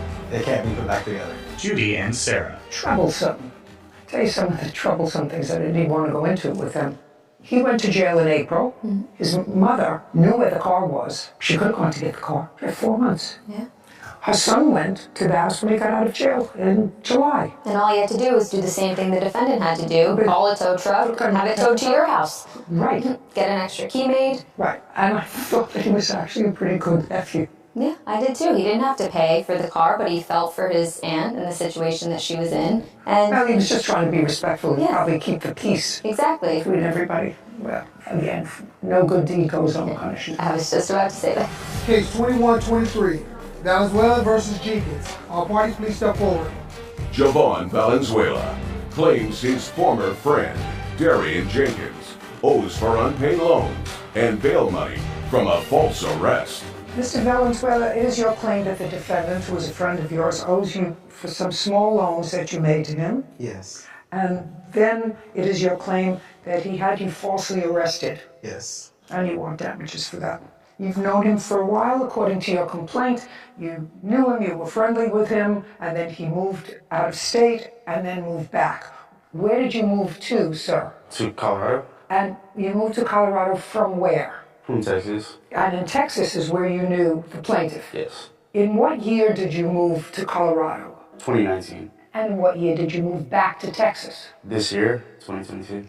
And why did you move back? Why did I move back? You moved to Colorado for what? My family was up there, yeah. And then my family went back to Texas. Oh, so you moved with your family? Yeah. How old are you? I'm 29. Did you live with your family in Colorado? No, we didn't all live together now. The reason you say you came back to Texas was because your family came back? Yeah. Did you have a job? Yes, I did. Where? I worked from home. What kind of work? For a newspaper. In Colorado? Yes. What did you do in Texas? Whenever I moved back, I was still working from home, but they let me go. I got laid off. When did you get laid off? I would say June. June of this year? Yes, ma'am. And what month did you move back to Texas? Oh, I had already moved back in May. When you moved back in May, where did you go to live? I was living in hotels. But there came a point when you had no money. It got to a point. When did it get to a point when you had no money? Maybe July. And when did you contact Mr. Valenzuela? I'd say July. You didn't contact him in May when you came back? I just want to say that's a lie. When did you contact him? I mean, we talked while I lived in Colorado. You know, we always text each other, so. Oh, when you contacted him in July, what did you say to him? I couldn't say exactly what I said, but. Give me the gist of it. Borrow some money, I guess. Okay. And you needed it for living? Right. And what did he say to you? He did, sometimes, if I asked him. Okay. And how much did he give you? Here and there, maybe 100, maybe two. No, altogether. Altogether? Oh, I couldn't say how much altogether. You couldn't say? I couldn't say, maybe a few hundred. Did he give you money for housing? A couple times he did. How much? 100 here, 100 Do you have a there. record of how much you gave him, sir? I do. Okay, because he's already said, and would you read that back to me, Whitney, please, about borrowing? Said, let me borrow some money. Right, okay, let me borrow some money. So tell me how much money you let him borrow. $1,200. Show me. Javon produces documents. Okay, now tell me what that is that you're giving him, all those papers that you expect me to read. These are screenshots of every time I sent him money. Oh, can I see it, please? Okay, get ready, Sarah Rose. Caption, coming up. Anybody who came could see that your lip was bloody. You say he fell, must have fallen outside. You don't know how that happened. But if you both are alleging that there was a fight, police would look at you and say, well, he's injured. They wouldn't have arrested you unless you had a warrant, right? Javon shakes his head. A courthouse. The Judy Justice logo appears. In the courtroom, Javon and Derry. Javon Valenzuela is suing his former friend, Darian Jenkins, for unpaid loans and damages from an assault. So every time you gave him money... He agreed to pay me back. No, he's already told me that he'd called you and asked if he could borrow some money, and you said yes, and he said, I don't know how much it was. So if he doesn't know how much it was, you have screenshots of it, and Sarah is going to add them all up. Okay. Judy hands documents to Sarah. Of all the money that you said that you borrowed from him, how much did you pay back? 120. Good guess. Did he give you back $120? No. Did he give you back anything? No. Nothing ever? No. Okay. So while Sarah is adding that up, there came a point when you left the hotel. Is that right? Yes. And Mr. Valenzuela probably got tired of giving you money and it said that you could stay in a spare room in his house. For the most part, yes. And you moved in August of 2022, the end of August. Yes. And then in September, you had a fight. I don't care what the fight was about. It became physical? He was physical, yes. No, I wasn't, Your Honor. No, I wasn't. Let's say you had an argument that spilled out into the street, because this becomes very important, because the other charge is false arrest. And it was a false arrest, you claim, based on his statement to the police that you assaulted him. Right. Right. He says, yes, you had an argument, but you weren't arrested on his allegation that you assaulted him, but you were arrested and held on an outstanding warrant. When the police responded, they found that there was an outstanding warrant. So now I want you to tell me, in September of 2022, did you have an outstanding warrant? That's either a yes or a no. Well, it was on a payment plan. I don't care what it was. Did you have an outstanding warrant? Yes. And the outstanding warrant was for a what? Traffic tickets. What kind of traffic ticket? I think I was speeding and I didn't have my license either. So speeding, driving without a license, what else? You have insurance? I think it was insurance. Not think. Speeding, driving without a license, and no insurance. And no tags. And no tags. And for that you got fined. Yes. And you didn't pay the fine. I was paying it. Well, there wasn't a warrant outstanding because you were cooperating and paying fines. The county that I'm in, the police officer said, it doesn't matter if you're on a payment plan, they'll arrest you if they want to. Mr. Valenzuela, did you miss payments on your fine? Yes. Perfect. And so when the police responded to this kerfuffle that was out in the street, when they ran both your names, your name came up with an active warrant. Yes. Well, that's easy. So that you were arrested on the outstanding warrant. I would have never been arrested, though, if he wouldn't have acted. If he didn't call the police. No, he didn't call the police. Who did? My neighbor did, because of the way he was acting. So your neighbor called the police, but for the outstanding warrant, I don't know whether the police would have taken you into custody. You had an injured lip. They could see that your lip was bloody. You say he fell, must have fallen outside. You don't know how that happened. It's really not relevant to this case. But if I were the police and I showed up, you didn't have any visible injuries, right? No. You had a busted lip. If you both are alleging that there was a fight, police would look at you and say, well, he's injured. He's got a busted lip, got to sew it up. They wouldn't have arrested you unless you had a warrant, right? Right. Good. So that's not his fault that you had a warrant. And not his fault. Have that total. It's $2,727.56, and that's including some direct payments to Motel 6s and other housing accommodations. Includes that? Yes. In addition to direct payments to the defendant. Great. He says you didn't make any payments. $27.27. I mean, there's no way he expected me to pay up. I never said I was going to pay him that back. Well, you told me that you asked him if you could borrow some money. That's what you A couple of said. times I asked to borrow money, but the entirety of that, all that, like, I didn't say I was going to pay that back. And he should know he was just being nice. He's being nice. Sometimes he offered Not that. anymore. Yeah, not anymore. You have a job now? Yes. Okay, great. $27.27. Judgment for the plaintiff. You're finished. Thank you. This court is adjourned. Hearing. I think he was just mad overall, so he just picked something to get me back with. Just like he said, he thought I was being nice. Why would you say you're gonna pay me back, but then not pay me back? He was screaming, yeah, he was screaming, just screaming, cussing, like, embarrassing. He was acting crazy, and because he was acting crazy, woke up the whole neighborhood. Well, he was drunk, going crazy outside, running around the apartment complex, so she called the cops on him. That's what made my neighbor call the cops, and that's why they came. Oh, no, there's no friendship. It's gone. Yeah. Don't have friends like that, but also don't bite the hand that feeds you. Nothing comes good out of it, so. Sarah. Just something funny from the receipts that I was looking at. Some of them say, the price really big on Venmo or Cash App, and then it just says completed at the bottom. On some of them, though, you could see heart emojis that the defendant sent thanking him, basically acknowledging that he received the money payment, sent a red heart emoji, and some of them were at very odd hours of the night, like 1, 2 o'clock in the morning, some direct to Motel 6, some direct to other housing accommodations. It's so interesting. But I liked the receipt. I liked the I never paper trail. Right. Yeah, made it easy. It's true. And because when people say I gave him cash, and even with an ATM slip, you never really know if the cash transferred hands or. This actually makes our job much it easier. Yes, it does. Title: Judy Justice. Want justice? Go to. You were living together and conceived a child with him. He began exhibiting behaviors of somebody who was using drugs. You called Child Protective Services for kidnapping your son.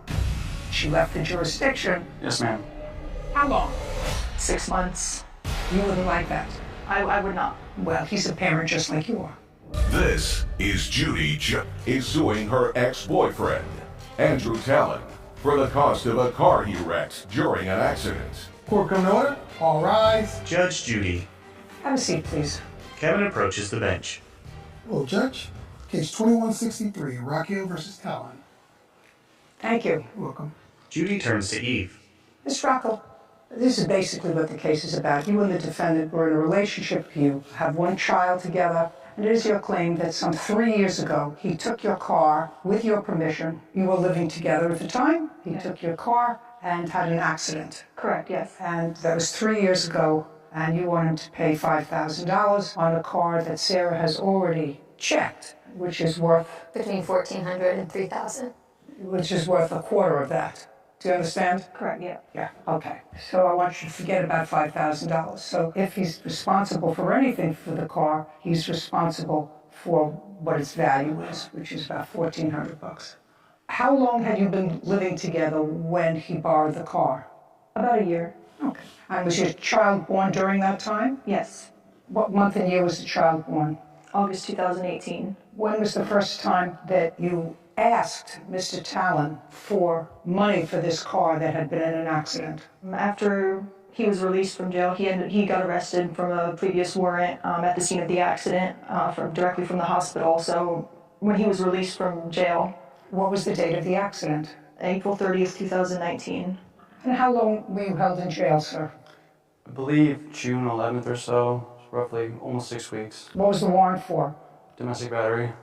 Against whom? Against Eve. Against her? Against Eve. Yes, against her. While you were living together, did you file another complaint after the accident? No, I didn't. There was a warrant from the initial complaint.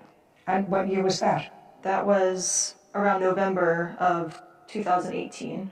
But you remained living together and you had a child together. Why didn't you just withdraw that case? I did withdraw it.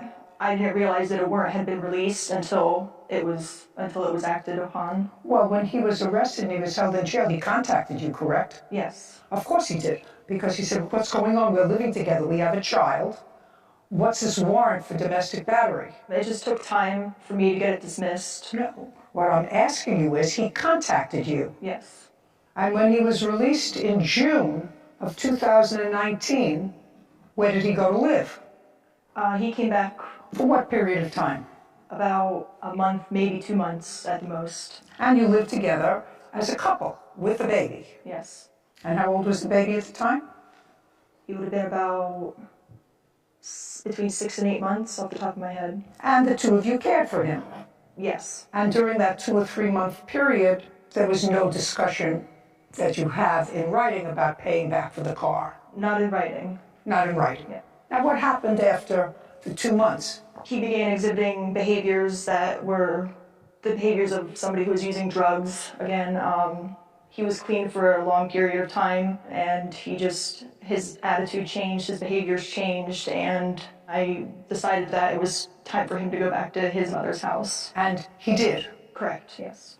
It was after a couple of months? Yes. So that would have been in maybe August or September, is that right, sir? Yes, ma'am. Okay, so in August or September. Did he continue to see his son? He did, yeah. I would bring Eden down to his mother's house for them to have visits together. His mother has always been a safe spot for them to visit. And how long did you do that? Up until recently. We're pretty much... Recently, so you're talking about 19, 20, 21? Yes. Right? And there was a period of time where, because he was living with his mother at first, there was a period of time where I didn't know where he was living. It made me uncomfortable that I was bringing my son, even though they were visiting at his mother's house. It made me uncomfortable that he wouldn't let me know an address for him, just in case anything happened, just in case, anything happened, basically. He didn't give me an address for me to find him or for me to know where Eden might be if anything were to happen. So what I'm getting is for 3 years after this accident, there was no request that you can demonstrate. Now, you weren't together, certainly, so for the last 2 years, you never went and filed claiming that he owed you money for the car. So sorry. Is that correct? No, I did attempt to file several times, but I didn't have an address for him. I tried to file once for an address where Do he got his mother. you have any proof of that? I do not. No. You continued to bring your son for visitation with his father. Correct. Which is a very easy thing to do. You're a smart enough gal. I'm gathering that. You bring a friend, you serve him personally with a summons and complaint. So the answer is for 3 years you did nothing. Now I'm going to find out why. After 3.5 years, you filed this complaint over a $1,400 car. Caption coming up. The child is no longer in your custody. The child is no longer in your custody. The child is in the fiscal custody of the paternal grandmother, and that is by court order. Yes. And they found that the child would be at risk in your custody. Yes. A courthouse. The Judy Justice logo appears. In the courtroom, Eve and Andrew. Eve Rocchio claims her ex-boyfriend, Andrew Talon, owes for totaling her car. Andrew is countersuing for emotional distress and attorney fees after Eve took their son. Okay. You bring a friend, you serve him personally with a summons and complaint. So the answer is for 3 years you did nothing. Now I'm going to find out why. After 3.5 years, you filed this complaint over a $1,400 car. Now, Mr. Talon says in his cross-complaint that there came a time when you left the state, the jurisdiction, that was the child's home state. Yes. And when did you leave the jurisdiction? That was in September of 2021. And you went from where to where? We went from Florida, we stopped in South Carolina for a period of time. We had a little vacation before we had to go, because we were going to work, we were going to clear a property out for sale. So you left the jurisdiction with the child? Yes. Prior to that, Mr. Talon had been seeing the child regularly at his mother's house. Yes. Did you tell him you were leaving? Yes. What did he say when you told him you were leaving? He didn't really say anything. He just wanted to spend time with him, which he was, they did spend time together before we left. Not before, after you left. You moved to New Jersey. I didn't move. I didn't move to New Jersey. What did you do? So, like I said, we went there to liquidate a house that we have there. It took longer than expected. How long? It took about 5 months, 6 months. Things happened with the closing, deals were made and fell through. How long did you tell him you were going to be away? I was only supposed to be away for 2 weeks. That's a big deal, Miss Rockhill. That's a big deal. It is. Because if he says, I'm taking Eden for a 2-week vacation, if that's okay, I know you took him away, I'd like to take him away for a 2-week holiday, and he goes away for 6 months, you wouldn't like that. I would not. You would not. Well, he's a parent just like you are. That's what the law says. The law says men, women treated just about equally when they have a child. If you said to him, I'm going away for 6 months, and he said, okay, well, then you agree to. But you said, we'll be away for 2 weeks. And it lasted longer. Yes, And during the time that it lasted longer, about 6 months longer than it was supposed to, what arrangements did you make for your son to see his father? They had video calls regularly. I told him I would be back as soon as I could. Now, just a second. So the answer is, you did not make any, because he has a counterclaim here. Yes. And his counterclaim is for the fact that you took the child out of the jurisdiction and deprived him of the ability to see the child. Subsequently, due to circumstances, and I'm not sure what that is, the child is no longer in your custody.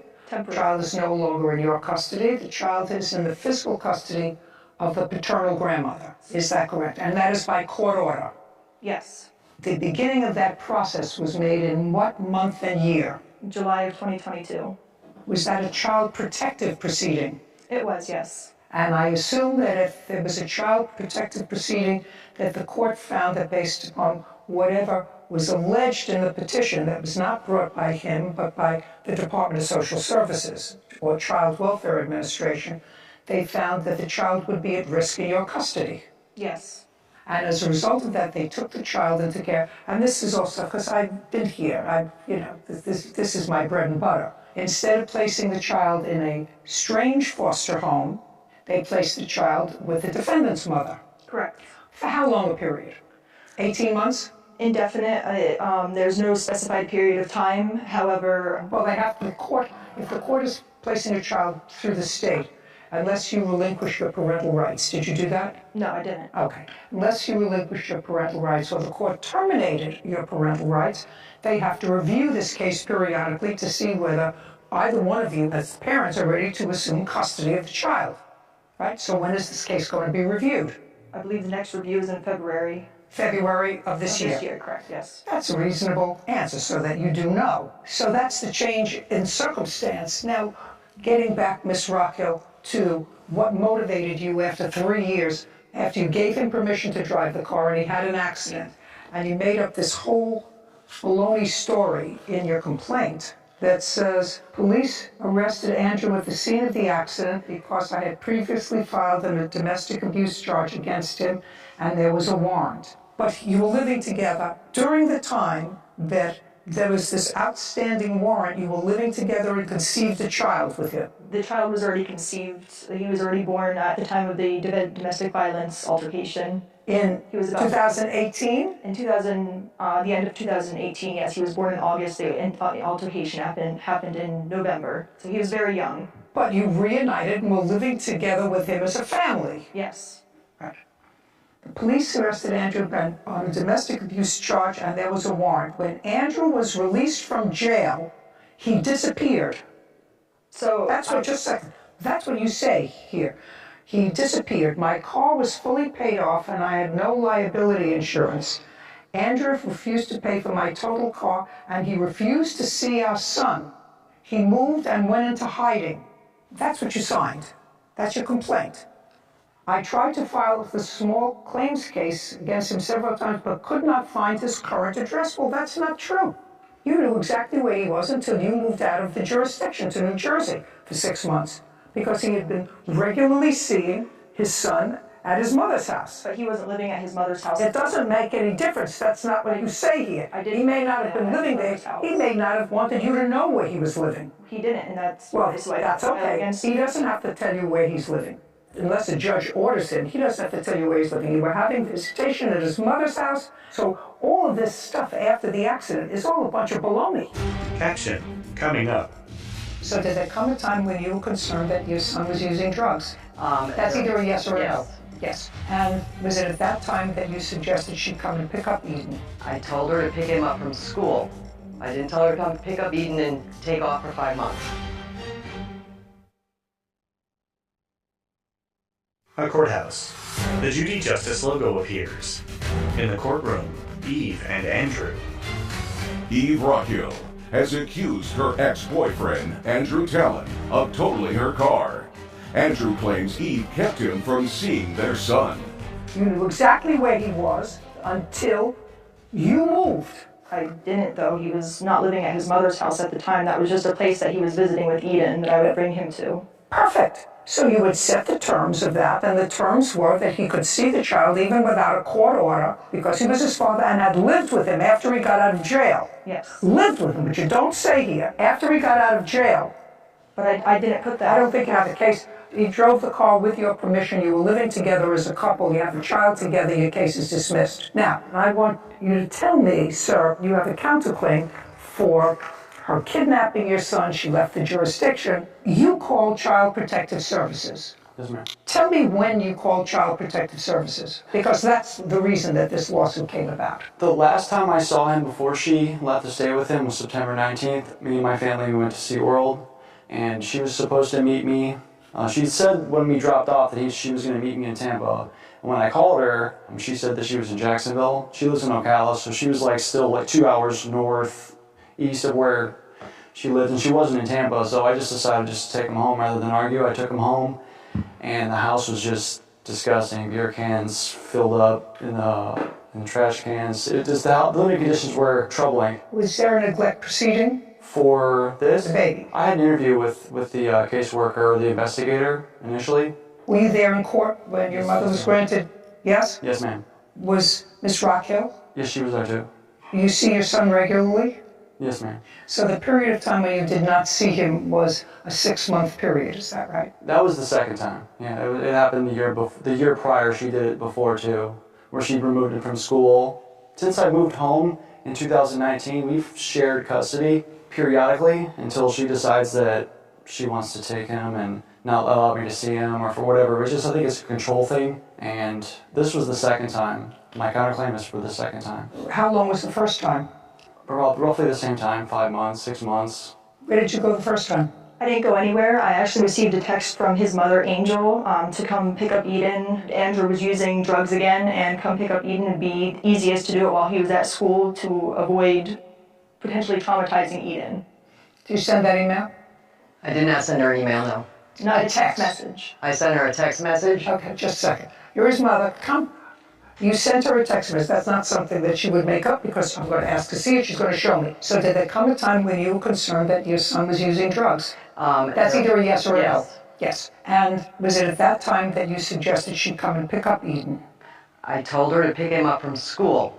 I didn't tell her to come pick up Eden and take off for 5 months. I didn't pick off. Okay, but you told her to pick him up from school. Yes. He knew where to find me. I was at the same address. I didn't leave anywhere. He's known where we've lived the entire time. He could have come up and seen him. We could have met somewhere. I don't know. You did, in fact, remove him the second time for 6 months. The second time, yes. I not purposefully to keep him away from Andrew. We had business to attend to, and it ended up taking a lot longer than it. Now you see him. Now you see him all the time. Is that right? I live back at home again. Once this happened, because just a second. So you live back at home with your mother? Yes, I see him every day. Since when? I've been living back at home for I think roughly a month or so. Where are you working? I work for a solar company. For how long? I went to jail for DUI last year. I got out. That's why I'm having to do the case plan because of my DUI. That was in August 1st is when I started this job. Okay, are you working? I am, yes. What kind of work do you do? I'm a dental assistant. Did you have a trial in the family court? Not yet. We're still awaiting adjudication. A full custody? Yes. But the child is with you under the auspices of Child Protective Services. Yes, her trial is the 13th of February. For the neglect case. Yes.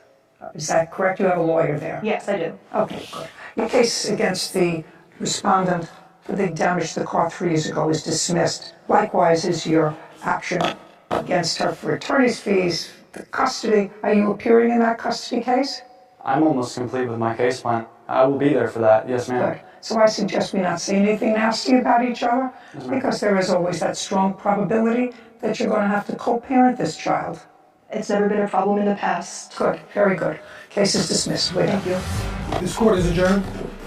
I don't want to be a part of his life. I want him to have a part of his child's life, as I always have and have always done my best to make sure that he has. I honestly, I couldn't tell you. I think she was just, maybe he was just trying to get back at me, maybe not. Unfortunately, circumstances arose that I wasn't expecting. I feel like sometimes our son was used in a way to hurt me. Things happened with the sale of the house and the closing of the house. Deals were dropped.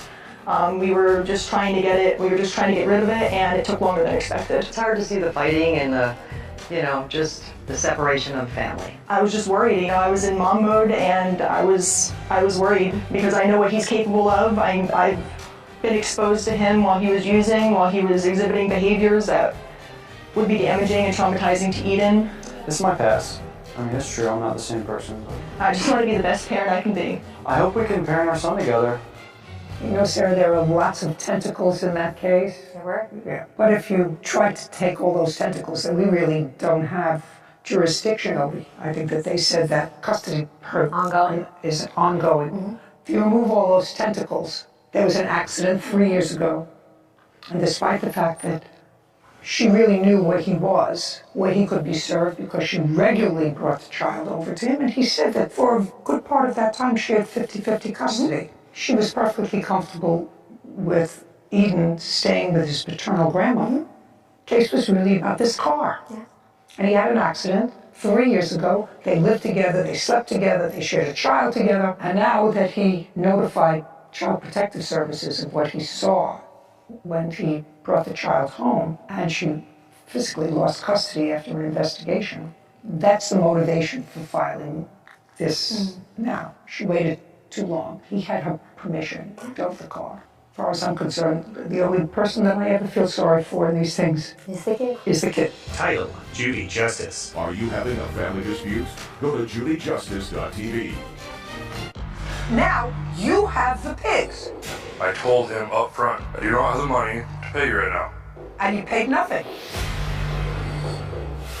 Then you could have paid for all of them, sir. No. Oh, yes. The pigs died. This is Judy just suing his family friend, Brandon Farman, for the cost of 4 pigs, a hog waterer, and lost wages. Court come to order. All rise. Judge Judy enters. Have a seat, please. Kevin approaches. Hello, Judge. Case 2181, Moore versus Foreman. Thank you. You're welcome. Mr. Moore, you're suing the defendant because it is your claim that you sold him, I believe, 4 piglets, and he never paid you for them. Yes, Your Honor. That's what the case is about. Now, tell me where you live. I live in Pinehurst, but outside of Pinehurst, south, in a valley. Pinehurst is where? In Idaho. So you live in Idaho. Is that farming community? Yes, small. Who do you live there with? Me, my mom, and my sister. You have a farm? Yes. How many acres? Right now, 5. Yes, we're working on buying land next to us. But right now you have 5 acres. Tell me what you raise. Right now we raise cows, pigs, and goats. You own that property? Yes, sir. How long have you owned that property and raised those farm animals? Lived on the property my whole life, raised farm animals since I was about 16. And you sell them for what? I mainly do meat animals, so when it comes to beef, cattle, pigs, meat, goats. But you sell them on their own hoofs? Yes, on the hoof, not by meat. And what do you do, Mr. Farman? An underground shift supervisor. What is that? Underground miner. Do you live close by to Mr. Moore? Live a couple miles above him. How long have you lived there? Going on 5 years. Tell me what interest you have in pigs. Me and my buddy, we have a hobby, so to speak. He has cattle at his place, and I have raised pigs at mine. How many acres is your house? Just over 5. All you raise are pigs. Correct. And I assume you sell the pigs for meat. Correct. When was the first time, Mr. Foreman, you purchased pigs from Mr. Moore? Probably 2 years ago now. Okay, how many did you purchase? The first time? First time. I think there's 3. How much did you pay for them? I don't recall. Well, how much would 3 piglets be? I want to say it was 400 and some change. For 3? Correct. Okay, that was a couple of years ago. Correct. Did you sell those pigs? Correct. They're not part of your current license? No. And you keep them for how long before you sell them? Until they make a certain weight, about 250, 280 pounds. Now, when you buy them from the plaintiff or from anyone, how big are they? The ones that I purchased from Logan were small, probably 30, 40 pounds maybe. So they must eat a lot for them to get to 250. A lot. And give me some idea, because I really don't know the answer to this question. How much would you sell a 250-pound pig for? If they're totally butchered, cut, and wrapped, it's about $800 to $900. If I'm doing the cutting and wrapping. And if you're not? Then I sell for hanging weight. So whatever the animal weighs after it's butchered out, then we set a price for that. Usually $3.50 to $4 a pound. You pay about $125 for them. You feed them for a year. Not quite a year, but close. Okay, well, not quite a year. And then you sell them for 6 or 7 times what you paid for them, minus the feed, whatever that is. Minus what it is to feed. Except for there's more than just the feed. There's all the time and labor it goes into cutting Oh, and wrapping. absolutely. And but you make a profit. make a profit, yes. And you don't go that route. You sell them when they're young? Correct.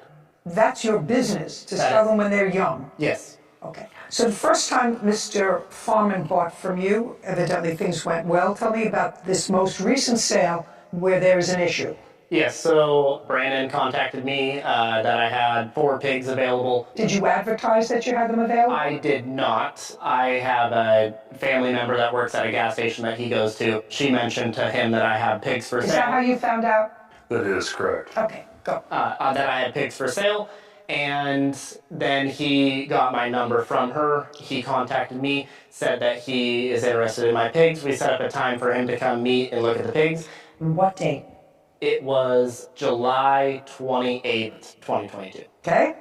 And then he came and looked at the pigs then, and he liked them. How old were they? They were 2.5 months, which would be right around 40 to 45 pounds. And you had 4 of them? 4, correct. Is that how many there were in the litter or however? No, those were just the ones I had left. There were 9 in that litter. So you had already sold 5? Yes. And 4 left? Yes. Is that the time you usually buy them, Mr. Foreman, when they're 2.5 months old? No. How old are they when you usually buy them? It depends. Depends on what? Price, money, Okay. where they're at. Well, so give me a range. What? So these ones are relatively close. I didn't have to travel far. At the time, they seemed like a pretty decent price deal. And what did he sell them to you for? Caption, coming up. You want to stick the pigs, you didn't have any money at the moment, and what was the deal that you came up with? That I would pay him for when I was able to. Nah, that I don't believe. That I don't believe.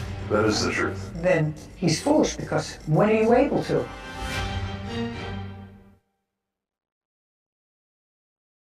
A courthouse. The Judy Justice logo appears. In the courtroom, Logan and Brandon. Logan Moore claims his family friend, Brandon Foreman, owes for the cost of 4 pigs. Brandon says Logan sold him pigs that were sick. Okay, what did he sell them to you for?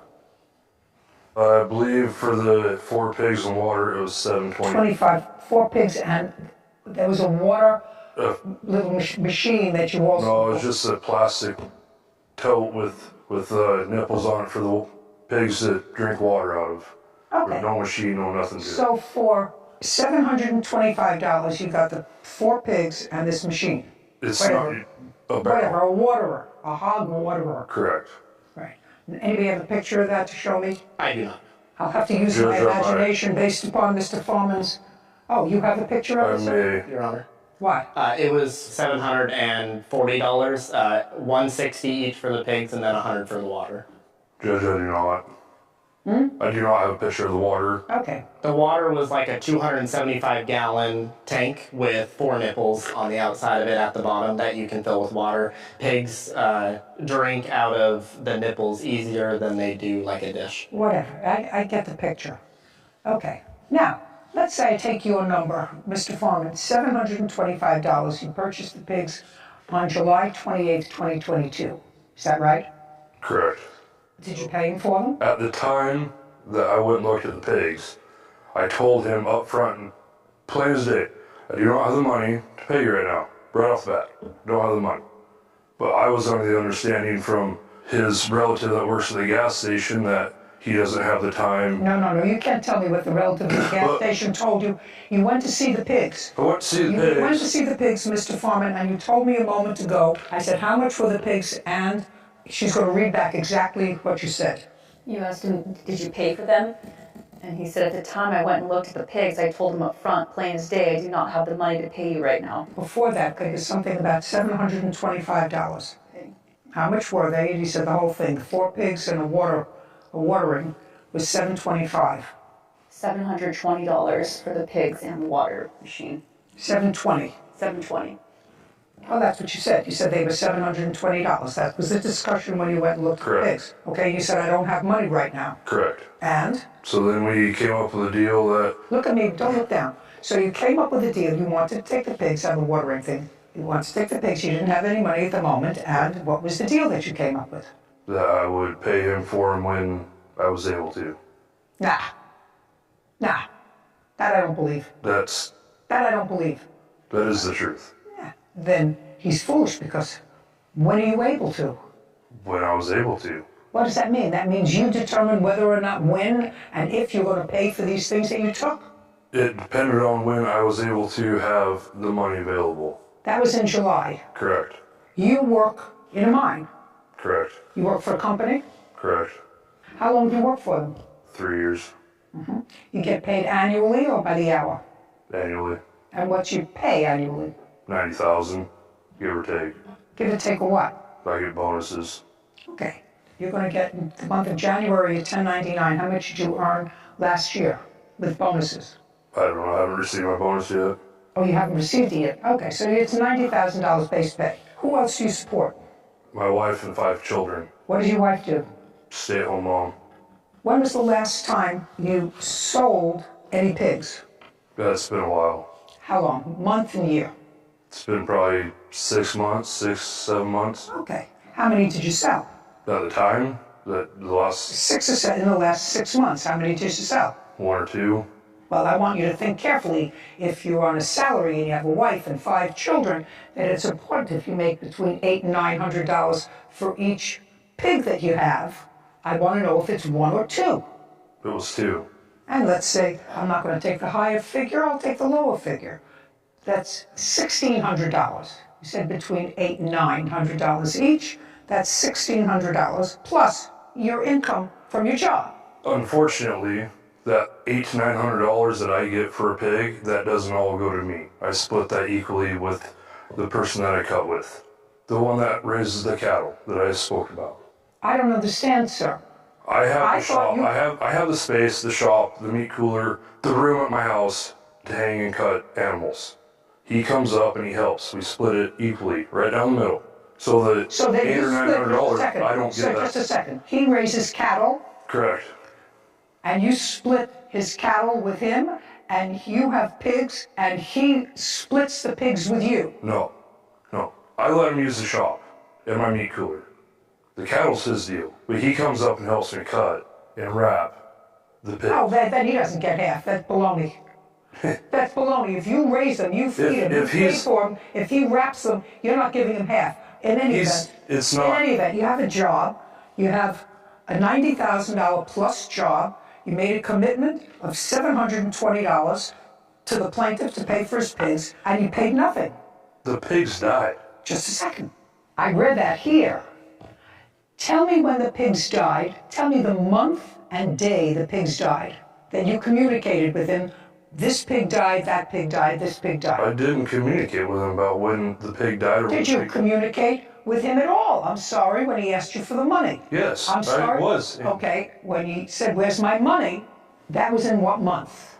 I know when July 28th is when you picked them up. In what month did he communicate and say to you, I want my pigs?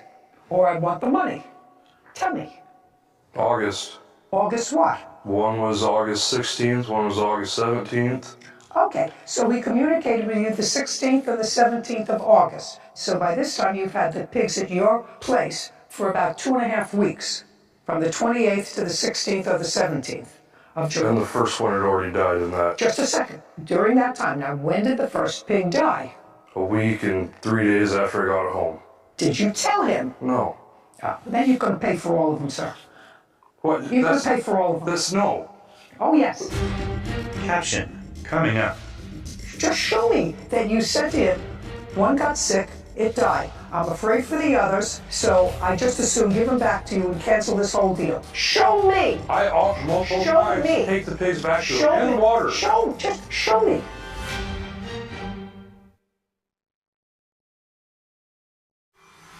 A courthouse. The Judy Justice logo appears. In the courtroom, Logan and Brandon. Logan Moore has accused his family friend, Brandon Foreman, of refusing to pay for the pigs he purchased. Brandon claims Logan sold him sick pigs and only one survived.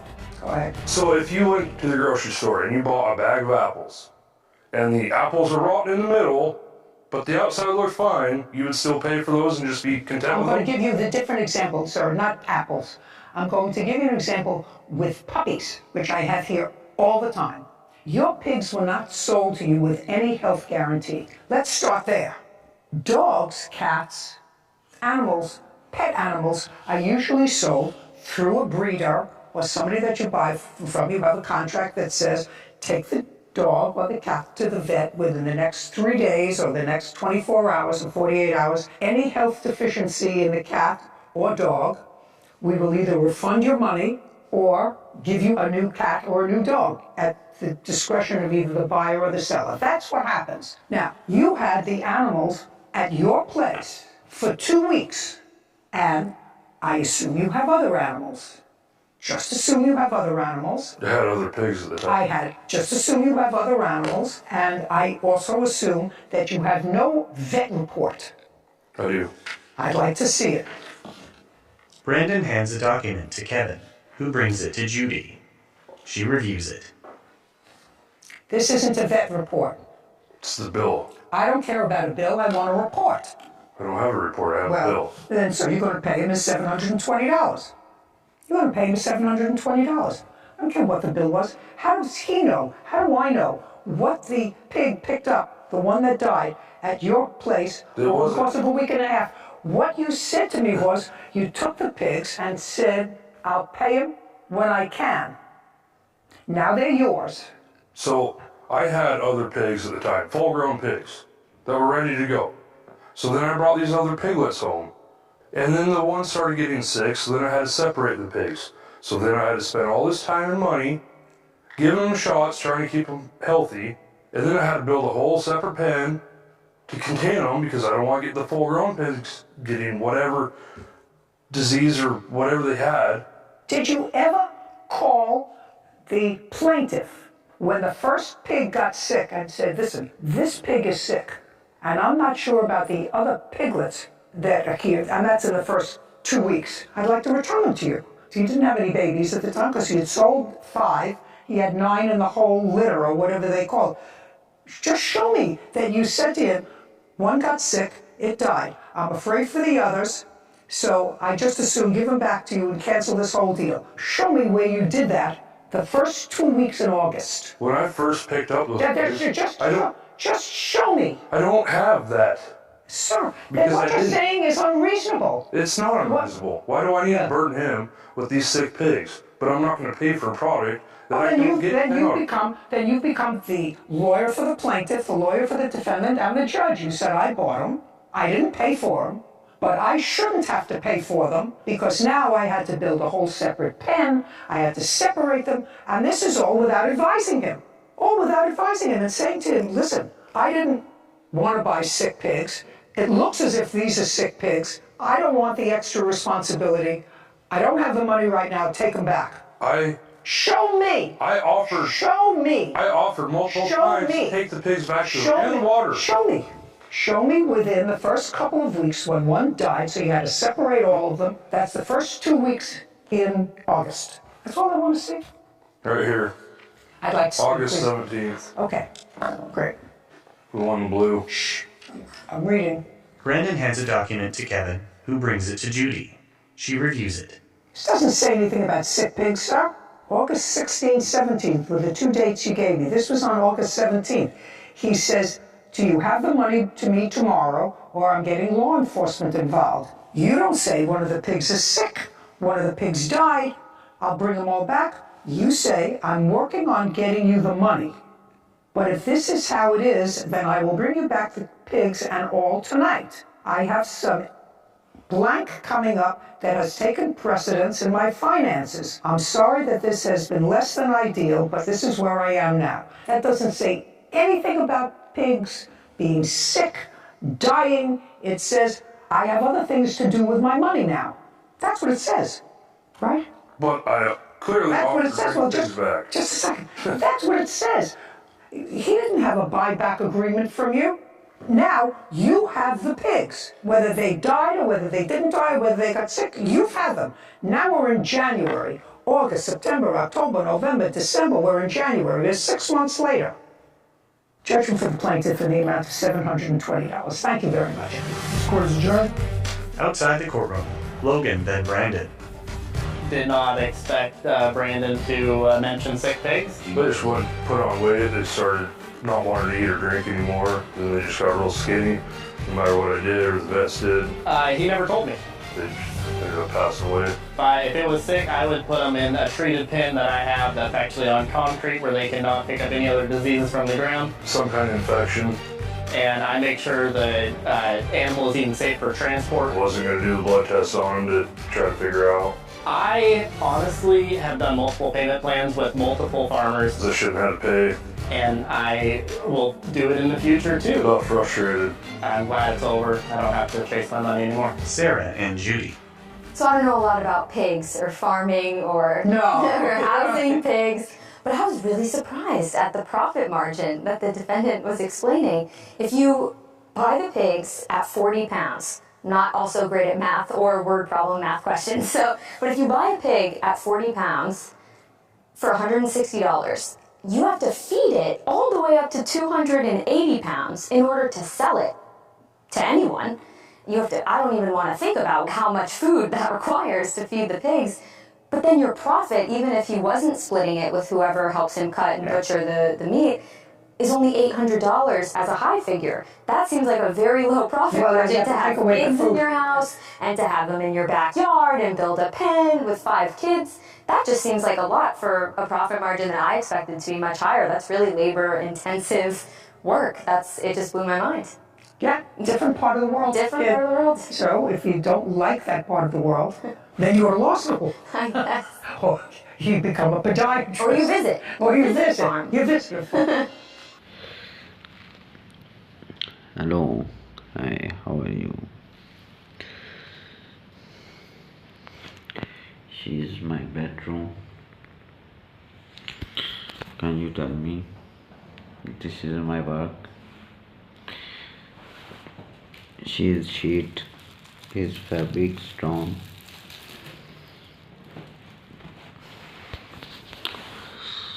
Ho ho.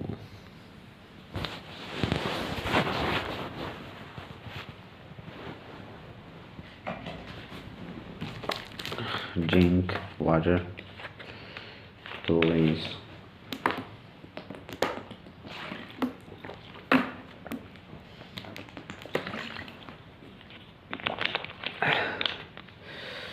Water is very cold.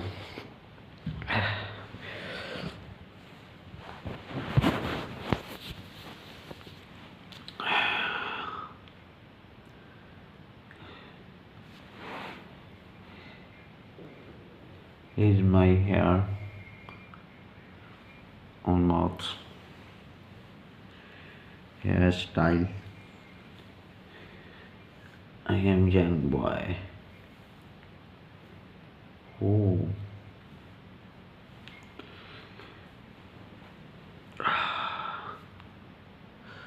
How is this pen looking there?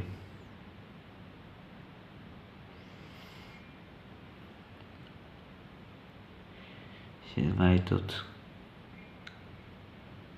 She's my nose. Jump, Judy. Judy John. Justice. Court in America.